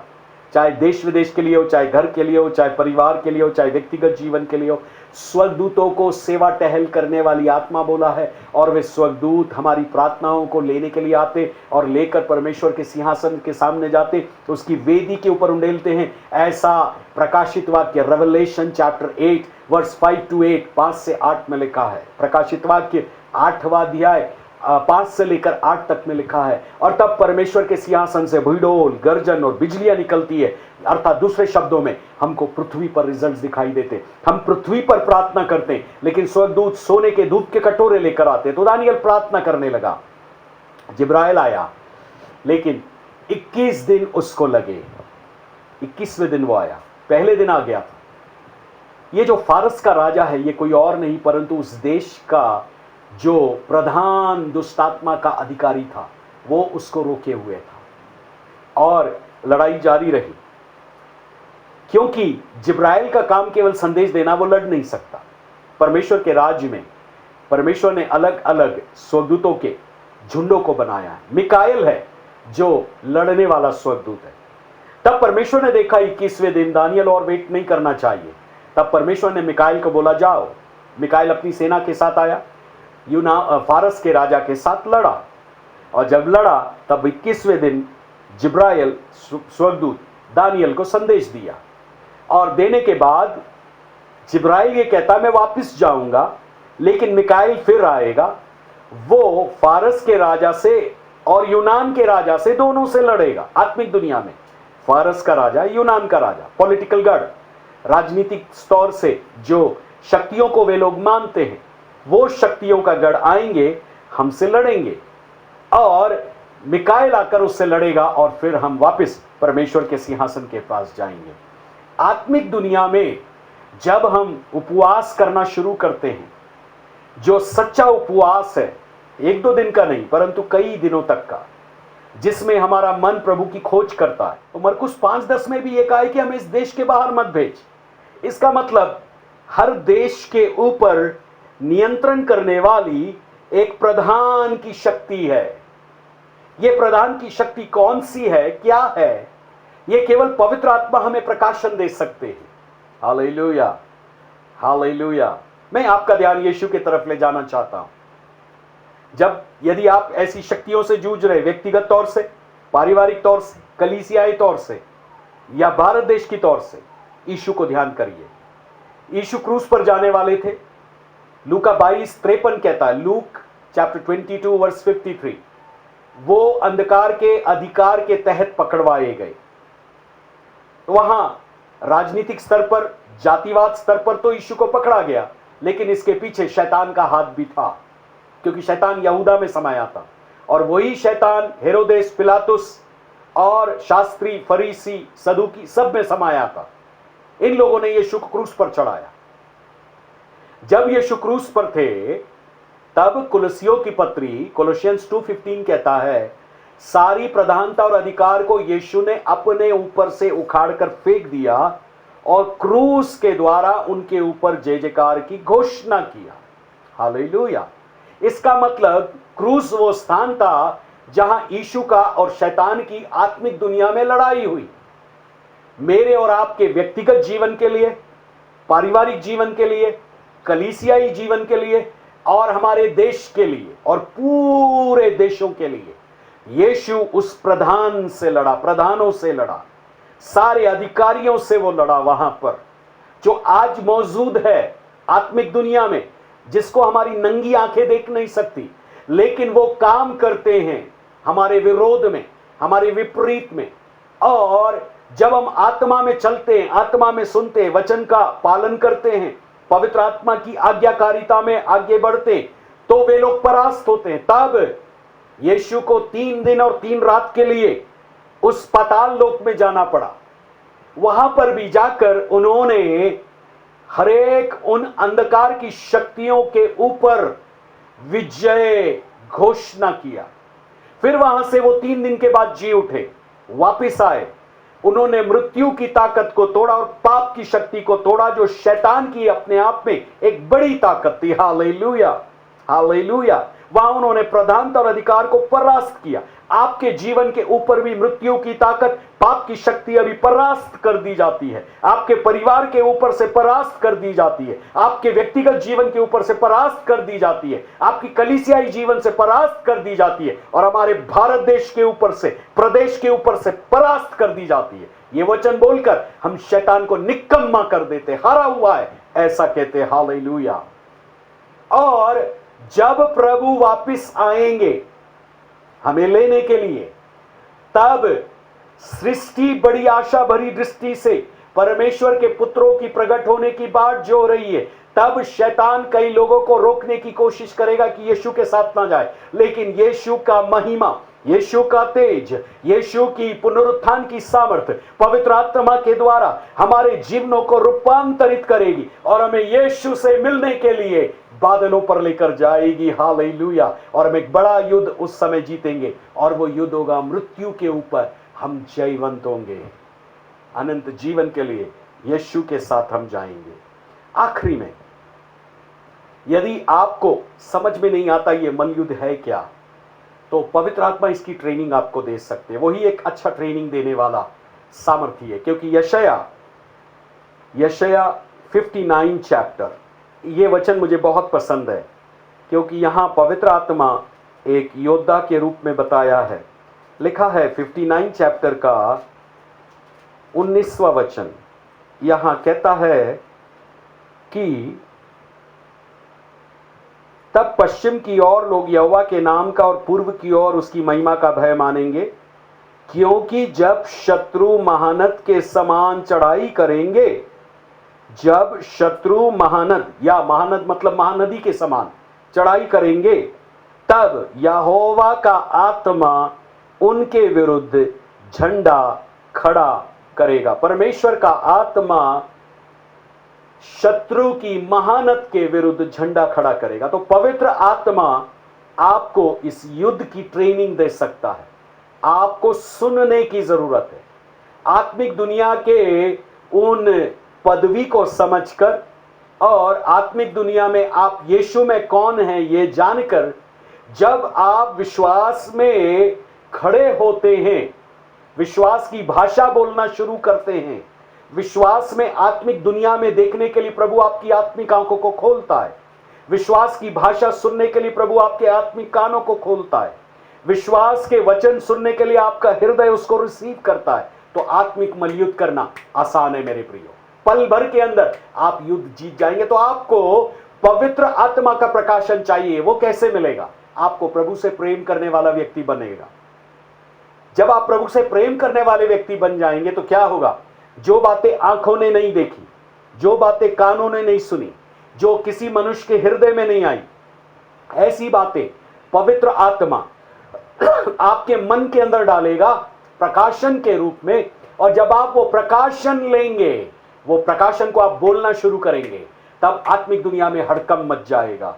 दुष्ट आत्माएं भागने लगेंगी, दुष्ट आत्माएं जगह को छोड़कर जाएंगी, अंधकार की शक्तियां पिशाच भागने लगेंगे। जितने जादूगर तांत्रिक लोग हैं, जिन्नों को जगाने वाले, हर एक खबीस पीर, तमाम चीजें भागती चली जाएंगी, क्योंकि आपका परमेश्वर आपकी ओर से लड़ेगा। युद्ध आपका नहीं है परंतु परमेश्वर का है। Hallelujah. The battle belongs to the Lord. युद्ध परमेश्वर का है, युद्ध आपका नहीं है। और हम शैतान के ऊपर लड़ाकू व्यक्ति नहीं है। एक ही व्यक्ति था जो शैतान के बराबर ईब का था, और वो यीशु मसीह है। 2000 साल पहले वो लड़ चुका है, उसको हरा चुका है। मैं और आप केवल उस जीते हुए युद्ध को जारी रख रहे हैं। आमीन, हालेलुया। यीशु युद्ध को जीत चुका है, वो हारा हुआ है। जरूर वो गरजता है सी के समान, जरूर वो रीछ के समान हमारे पीछे पड़ता है, जरूर वो अपना विष पाप का हमारे अंदर लाना चाहता है, जरूर वो हमारे परिवार को बर्बाद करना चाहता है। लेकिन शैतान कान खोल करके सुन ले, यीशु मसीह में हम जयवंत से भी बढ़ करके जो हमारे अंदर है वो सामर्थशाली है, शक्तिशाली है। पहला यूहन्ना 4:4, 1 जॉन 4:4, जो इस दुनिया में है उससे वो शक्तिशाली है। Greater is he that is in me than he that's in the world. मेरे अंदर रहने वाला प्रभु शक्तिशाली है, जो दुनिया के अंदर शैतान है। इसलिए आप हारे हुए नहीं है मेरे प्रिय, आप यीशु मसीह में जयवंत है। निरंतर प्रभु में बढ़ते जाइए, विश्वास में बढ़ते जाइए, अनुग्रह में बढ़ते जाइए, हर प्रकार की बाधाओं के ऊपर जय पाइए, और पवित्र आत्मा आपकी मदद करेगा कि आप एक विजयी जीवन जी सकेंगे। और प्रभु ने आपको हारा हुआ जीवन जीने के लिए नहीं रखा है। मैं एक आयत और पढ़ूंगा और फिनिश करूंगा। पहला यूहन्ना 2 अध्याय 13 वचन। हे जवानों, मैं तुम्हें इसलिए लिखता हूं कि तुमने उस दुष्ट पर जय पाई है। हे लड़कों, मैं तुम्हें इसलिए लिखता हूं कि तुम पिता को जान गए हो। हे पितरों, मैं तुम्हें इसलिए लिखता हूं कि जो आदि से तुम उसे जान गए हो। हे जवानों, मैं तुम्हें इसलिए लिखता हूं कि तुम बलवंत हो और परमेश्वर का वचन तुम में बना रहता, और तुमने उस दुष्ट पर जय पाई है। हम दुष्ट पर जय कैसे पा सकते हैं? जब हम परमेश्वर के वचन में बने रहते हैं, जब हम पवित्र आत्मा की अगुवाई में चलते जाते हैं, तब हम दुष्ट पर जय पाते हैं। और दुष्ट पर जय पाने का मतलब है दुष्ट हमको छू नहीं पाएगा। हालेलुया। सो प्रत्येक सुनने वाले भाई और बहन, शैतान आपको छू नहीं पाएगा। पहला यूहन्ना 5:19 कहता है, 1 जॉन 5:19 कहता है, शैतान पूरे संसार के अंदर में, लेकिन वो हमको छू नहीं पाएगा। एक ही चीज से वो छू सकता है, जिस दिन वो हमारी बुद्धि के अंदर विचार लाए और वो विचारों को हम अंदर ले ले और अपने मुंह से बोलने लगे और अपने हृदय को उन विचारों से भर ले, तो शैतान का कब्जा हमारे जीवन पर होगा। लेकिन यदि प्रभु का वचन मेरे हृदय में होगा, परमेश्वर का वचन मेरे मुख में होगा, परमेश्वर का वचन मेरे विचारों में होगा, तो शैतान कभी भी मेरे ऊपर अधिकार नहीं कर पाएगा। प्रभु इन वचनों से आपको आशीष दे, और आपको आत्मिक दुनिया में ऑपरेट करने के लिए कुछ चीजें हैं, उसको आप सुन लें। नंबर 1, हमें यीशु का नाम दिया गया। We have been given the name of Jesus. जब आप यीशु के नाम का उपयोग करते हैं, आत्मिक दुनिया में तहलका मचता है। नंबर 2, हमें यीशु का लहू दिया गया है। प्रकाशित वाक्य 12 अध्याय और 11वां वचन, रेवलेशन चैप्टर 12 एंड वर्स 11 में लिखा है, हम यीशु के लहू के कारण जयवंत होते हैं। सो यीशु का लहू जो है वो पवित्र है, निर्दोष है, निष्कलंक है। और इस लहू को आप लेकर मत लगाइए, प्रभु मैं लगाता हूं। मैं बहुत सारे लोगों को देखता हूं, प्रभु मैं तेरे लहू को लेकर लगाता हूं। एक दिन पवित्र आत्मा मुझसे बोलने लगा, डेविड पगारे तुमको क्या अधिकार है यीशु का लहू लेकर लगाने के लिए? फिर मैं बाइबल में खोजने लगा, तब मुझे इब्रानी 9:14 मिला, हिब्रू 9:14 मिला, और वहां लिखा है कि यीशु ने अपने आप को पिता के सामने में अपने लहू को सनातन आत्मा के द्वारा से चढ़ाया। वही आत्मा हमारे मरे हुए कामों से हमारे विवेक को शुद्ध करता है। और इब्रानी 10:22 भी मिला, हिब्रू 10:22 मिला, जहां लिखा है पवित्र आत्मा हमारे हृदयों के ऊपर प्रभु का लहू छिड़कता है। 1 पीटर, पहला पत्रस, पहला अध्याय 2 वचन, 1 पीटर 1:2। इन आयतों को लेकर जब मैं मनन करने लगा, प्रभु बोला कि ये पवित्र आत्मा का काम है कि वो यीशु के लहू को लेता है और छिड़कता है। तो मुझको क्या बोलना पड़ेगा? पवित्र आत्मा यीशु का लहू लेकर मेरे परिवार पर छिड़क, मेरी बुद्धि पर छिड़क, मेरे आत्मा प्राण देह पर छिड़क, मेरी गाड़ियों पर छिड़क। पवित्र आत्मा यीशु का लहू लेकर, क्योंकि मैं इस योग्य नहीं हूं उस लहू को मैं हैंडल कर सकूं। सो यीशु के लहू के नाम में हमको विजय है। नंबर 3, हमको पवित्र आत्मा की सामर्थ में विजय है।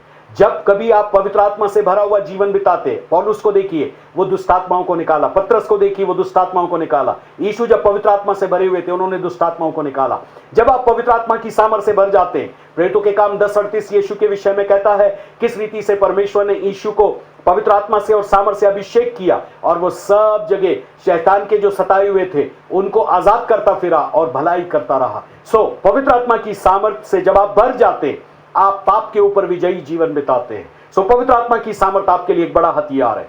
नंबर 4, परमेश्वर का वचन आपके लिए हथियार है, क्योंकि परमेश्वर का वचन वो दोधारी तलवार है जो केवल आपको काटती पीटती और आपको सुधारती नहीं है, लेकिन इफिसी 6:17 इफिशियंस 6:17 के अनुसार ये आत्मा की तलवार है। यीशु ने यही आत्मा की तलवार बोलकर लिखा है ऐसा बोलकर शैतान को परास्त किया। और आखिरी में आपकी खुद की गवाही और टेस्टमनी, क्योंकि प्रकाशित वाक्य 12:11 में लिखा है वे अपनी गवाही के कारण जयवंत हुए। Revelation 12:11 they were victorious because of their testimony। यदि आपके पास गवाही है, यीशु मारा गया, गाड़ा गया, जिंदा हुआ, यीशु मेरा प्रभु है, इसके अलावा मैं किसी को अपना शरीर आत्मा प्राण दे नहीं सौंपूंगा, आपके जीवन के अंदर एक गवाही होगी। ये 5 आपको वेपन्स या हथियार प्रभु ने और एक्स्ट्रा दिए। यीशु का नाम, यीशु का लहू, पवित्र आत्मा की सामर्थ, परमेश्वर का वचन और आपकी गवाही। और आपकी गवाही यदि कलुषित नहीं है, प्रदूषित नहीं है, शैतान ने इसके अंदर यदि काम करके चरित्र को खराब नहीं किया है, आप पवित्र जीवन जीते हैं, तो शैतान आपके पवित्र जीवन से भी घबराएगा, क्योंकि वो यीशु को हर बार पवित्र बोला है। आपके विचारों में, आपके सोच में, आपके शब्दों में पवित्रता को बहने दीजिए। लोगों की बुराई, पाप, अपराध से आप अपने जीवन को बचा के रखिए। प्रभु आपको आशीष दे और इस मलयुद्ध के अंदर आपको विजयी बनाए। पिता, मैं धन्यवाद करता हूं। ये मलयुद्ध प्रभु आसान नहीं है, इसमें ऑपरेट करना भी आसान नहीं है, लेकिन आपके लोगों को जो जो बातें हमने सिखाई है, व्यक्तिगत तौर से, पारिवारिक तौर से और कलीसियाई तौर से, देश के तौर से, प्रभु आपके लोगों को विजय लेने के लिए मदद करें, ताकि आने वाले दिनों में इस मलयुद्ध को प्रभु वो हारा हुआ नहीं परंतु एक जयवंत रूप में देख सके। और हम सब यीशु मसीह में जयवंत से भी बढ़ करके, यीशु हमको विजय के उत्सव में लेकर चलता है। धन्यवाद हो इस बात के लिए। ओ प्रभु, हम धन्यवाद करते हैं, शैतान हारा हुआ है लेकिन हम विजयी लोग हैं। शैतान के कामों को यीशु ने नाश कर दिया है, पहले यूहन्ना 3:8 के अनुसार, और हमको प्रभु यीशु ने विजयी लोग करके, अपने प्रजा, अपनी याजक करके बुलाया। धन्यवाद प्रभु। सुनने वालों के ऊपर आपका अनुग्रह हो और आने वाले दिनों में इनके जीवन के कोई भी स्तर के मलयुद्ध हो, उसमें ये विजयी हो सके और विजयी जीवन जी सके। आर्थिक सूत्र में, भौतिक सूत्र में, पारिवारिक सूत्र में, सामाजिक सूत्र में, अनेक प्रभु व्यक्तिगत सूत्र में, बिजनेस में, नौकरी में, पढ़ाई में, जो विद्यार्थी पढ़ाई करते, सब दायरों में, सोच में, विचार में, चाल चलन में, व्यवहार में, बातचीत में, ओ प्रभु, इवन जो जवान लोग अपनी जीवन संगनी को चुनते, उसमें भी प्रभु आपका पवित्र आत्मा इन्हें एक युद्ध में ले जाए और ये युद्ध एक जीता हुआ युद्ध होने पाए। दानियल की तरह ये उपवास करके आपकी खोज कर सके, यीशु की तरह ये उपवास करके प्रभु शैतान के ऊपर आत्मा की तलवार को खोल सके, प्रभु यीशु का नाम खोल सके, पवित्र आत्मा की सामर्थ में बोल सके और शैतान इनके पास से भाग जाने पाए। जब ये कहे शैतान तू भाग जा, शैतान भागने पाए, दुष्ट आत्माएं भागने पाए। प्रभु धन्यवाद, आपने दुआ को सुना है, यीशु मसीह के नाम से दुआ मांगते हैं, आमीन। हम प्रभु की इस विधि के अंदर हम जाने से पहले एक दो बातें आपको बताना चाहेंगे कि जिस प्रकार से हम लोग, हमारे पास में प्याला है और उसमें दाखरस है, दाख का एक रस है, और हमारे पास में एक रोटी है, और ये रोटी और दाखरस है, और कप हमारे पास में ग्लासेस हैं और छोटे छोटे ग्लासेस।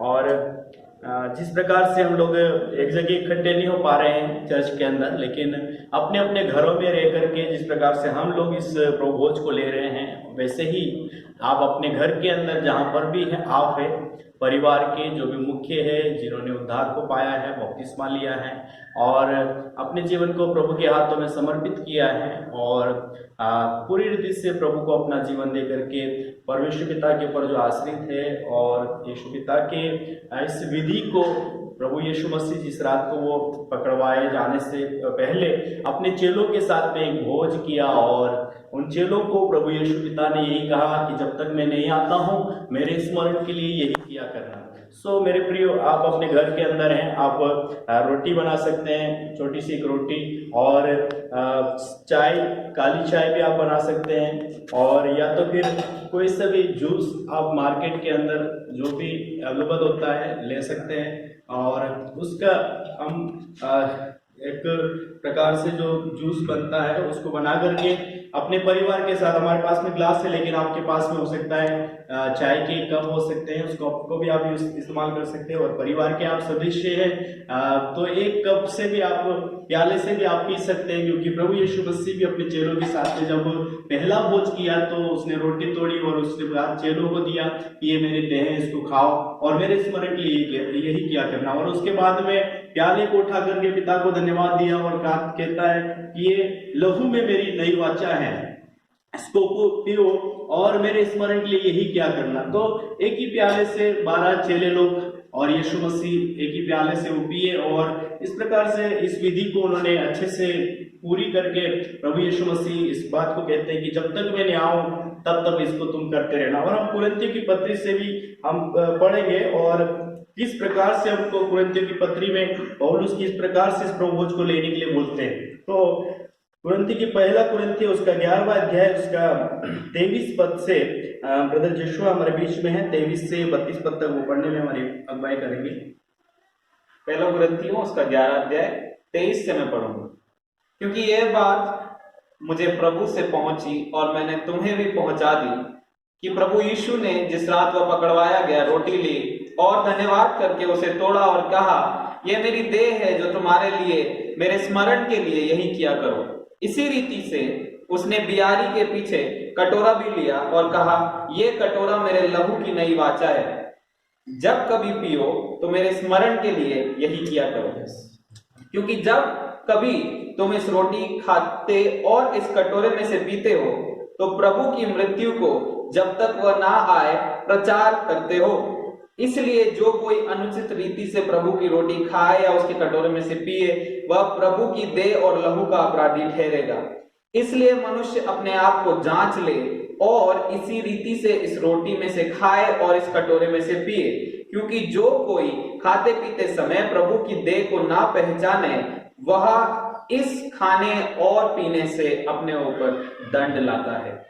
इस कारण तुम में से बहुत निर्बल हैं और रोगी हैं और बहुत से सो भी गए। यदि हम अपने आप को जांचते तो दंड ना पाते, परंतु प्रभु हमें दंड देकर हमारी ताड़ना करता है, इसलिए कि हम संसार के साथ दोषी ना ठहरे। Praise the Lord. इस वचन के अंदर विशेष बात ये ध्यान देने लायक है।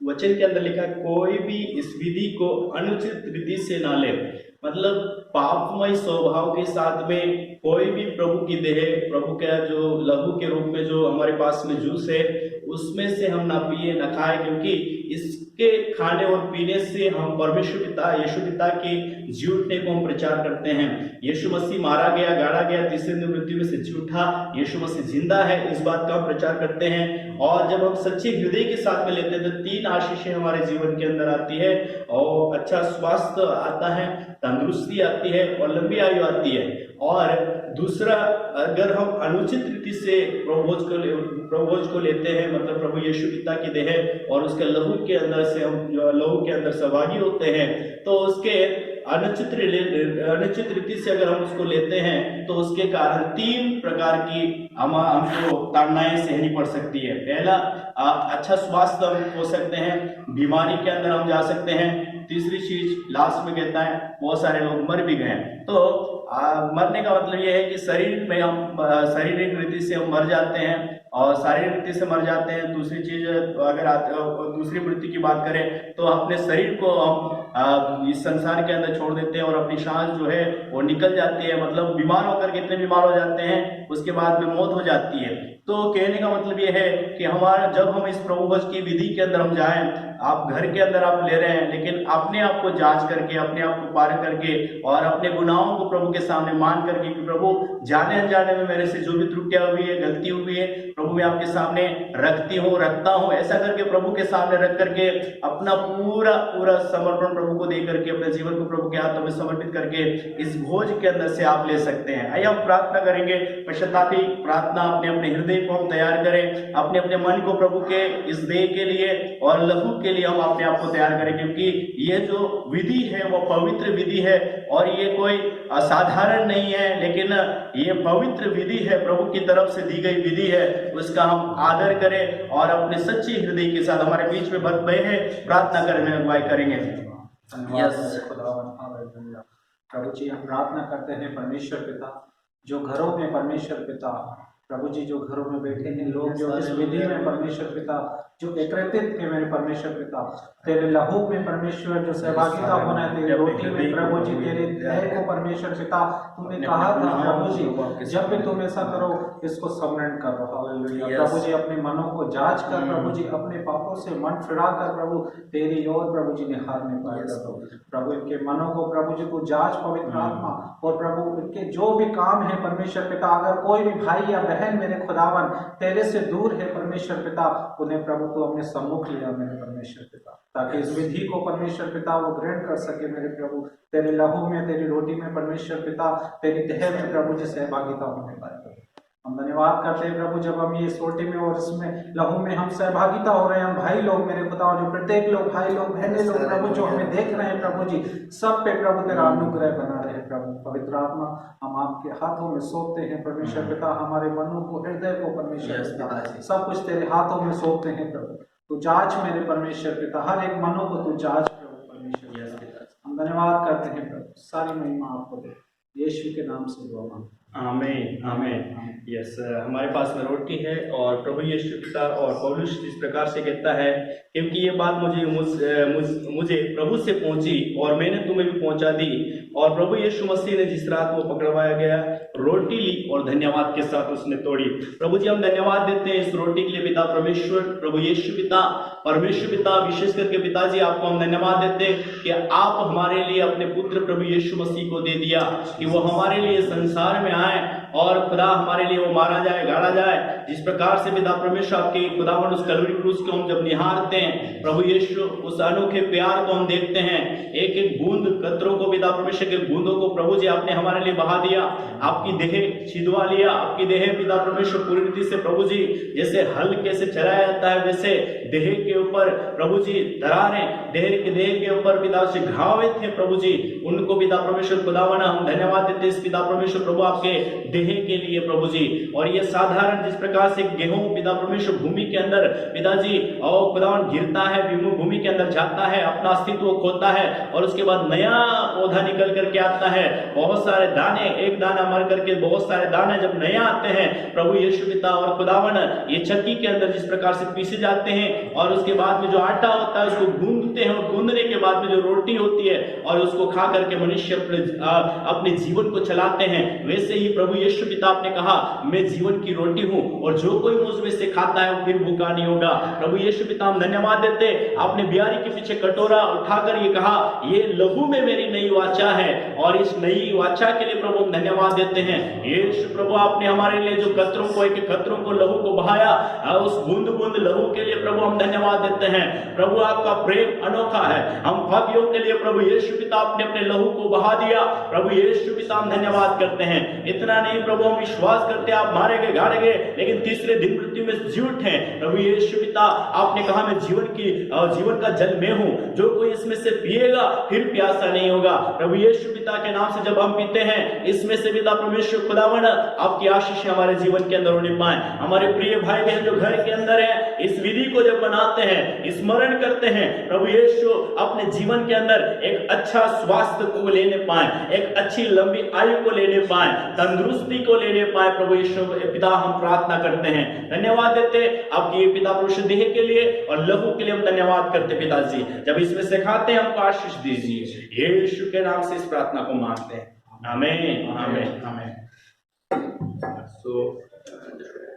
ये प्रभु यीशु मसीह की देह हैं जो आपके लिए तोड़ी गई है, धन्यवाद के साथ लो और जब तक यीशु मसीह नहीं आता उसके नाम को स्मरण करते रहो और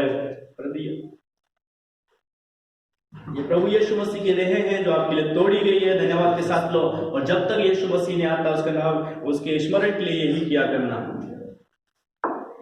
ये प्रभु यीशु मसीह की देह जो मेरे लिए तोड़ी गई, धन्यवाद के साथ मैं इसको लेता हूँ। धन्यवाद। ये प्रभु यीशु मसीह का लहू है जो आपके लिए बहाया गया है, इसको धन्यवाद के साथ लो। और जब तक यीशु मसीह नहीं आता है ऐसे ही किया करो। ये प्रभु यीशु मसीह की देह है, लहू है जो आपके लिए तो बहाया गया है, धन्यवाद के साथ लो। जब तक यीशु मसीह नहीं आता है उसके स्मरण के लिए यही किया करना। कुछ समय के लिए हम धन्यवाद करें। आपके लहू के लिए हम धन्यवाद करते हैं, आपकी देह के लिए हम धन्यवाद करते हैं। हम पापियों के लिए पिताजी आपने अपने आप को दे दिया, धन्यवाद करते हैं पिताजी। इसके द्वारा परमेश्वर पिता हम कई लोगों के लिए गवाह हो सके, कई लोगों के लिए पिता परमेश्वर आशीष का कारण बन सके। और हम पिता परमेश्वर इस विधि को निरंतर पिताजी जब आप नहीं आते हैं तब तक हम इसको मनाते रहेंगे। धन्यवाद पवित्र पिता।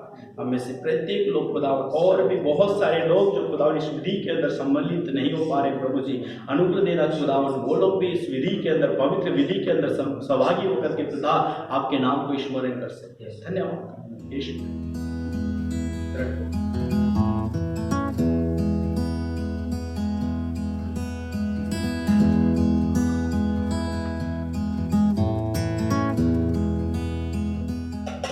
आइए हम सब मिलकर प्रार्थना करेंगे। मैं चाहूँगा इस समय आप अपने परिवार के साथ हाथ पकड़ लें और उस हाथ पकड़ने के द्वारा हम सब मिलकर अपने अपने घर के अंदर एक साथ प्रार्थना करेंगे। प्रभु हम धन्यवाद देते हैं जितने परिवार हमें देख रहे हैं, यीशु के नाम से हम आपको धन्यवाद देते हैं। आपने इनको आज तक सुरक्षित रखा प्रभु, इन परिस्थितियों में आप इनके साथ बने रहे। और प्रभु जी आज भी मसीह की देह में सम्मिलित होने के लिए इस परिवार को आपने मदद किया, हम धन्यवाद देते हैं। पास्टर राजेश के परिवार के लिए प्रभु, मेरे परिवार के लिए, भरत भाई के परिवार के लिए भी हम प्रार्थना करते हैं यीशु के नाम से। मसीह की संगति में, सहभागिता में प्रभु, घर के अंदर के बच्चे, हर एक पत्नियां, हर एक पति बना रहने पाए। और हम प्रार्थना करते हैं पवित्र आत्मा की सामर्थ के द्वारा परिवार के अंदर यूनिटी, परिवार के अंदर प्रेम को हम खोल देते हैं। आपकी सामर्थ के द्वारा प्रभु जी पवित्रता के जीवन को हर एक पति के जीवन में, पत्नी के जीवन में, बच्चों के जीवन में हम रिलीज करते हैं प्रभु। हम तीनों अगुवे मिलकर सहमति की प्रार्थना करते हैं और यीशु के नाम से कहते हैं हर एक परिवार यीशु में बढ़ने पाए, हर एक परिवार यीशु में जड़ पकड़ने पाए, हर एक परिवार यीशु के अंदर महिमान्वित वचन से वो पोषित होकर प्रतिदिन यीशु के साथ चलने पाए। प्रभु जी लोगों के फाइनेंशियल रिक्वायरमेंट को आप पूरी करना प्रभु, लोगों के घर के अंदर लोग हंसते हैं उनको आप भरा हुआ रखना, ताकि प्रभु इनके मेज पर खाने की वस्तुओं की कमी ना हो। क्योंकि आपने प्रभु इजराइल के घराने को आशीष दिया था, दाऊद के घराने को आशीष दिया था प्रभु जी, और प्रभु जी आपने उसके मेज को, उसके घर की चीजों को आशीष दिया था। ऐसे ही प्रभु हम सब मिलकर प्रभु इन परिवारों को आशीष देते हैं। आपकी सामर्थ में ये परिवार पवित्र आत्मा को जानने में, उसके गिफ्ट के अंदर बढ़ने में प्रभु हमेशा ये परिवार बढ़ते रहे। धन्यवाद। हर एक बच्चों को प्रभु सुबुद्धि में आप बढ़ाते जाना प्रभु, अच्छे कार्य करने में आगे बढ़ाते जाना। धन्यवाद सब बातों के लिए पिता, आप महान हैं। सब बातों में आप ही को आदर महिमा यीशु मसीह के नाम से मांगते हैं। आमीन आमीन आमीन। आइए हम सब प्रभु की प्रार्थना करेंगे। हे हमारे पिता, तू जो स्वर्ग में है, तेरा नाम पवित्र बना जाए, तेरा राज्य आवे, तेरी इच्छा जैसे स्वर्ग में पूरी होती है वैसे इस पृथ्वी पर भी हो। हमारे दिन भर कृपया आज हमको दे, और जिस प्रकार हमने अपने अपराध क्षमा किया वैसे हमारे अपराध क्षमा कर, और हमें परीक्षा न ला बल्कि बुराई से बचा, क्योंकि राज, पराक्रम और महिमा सदा तेरी हो। आमीन। आशीर्वाद वचन से हम यहाँ से विदा होंगे। परमेश्वर पिता का प्रेम, प्रभु यीशु मसीह का अनुग्रह और पवित्र आत्मा की दिव्य और अलौकिक उपस्थिति हम में से प्रत्येक के साथ, जो घर के अंदर है, जहाँ कहीं भी है, प्रभु का आगमन तक सबके साथ बनी रहे। आमीन आमीन। तो प्रभु आशीष दे। God bless you.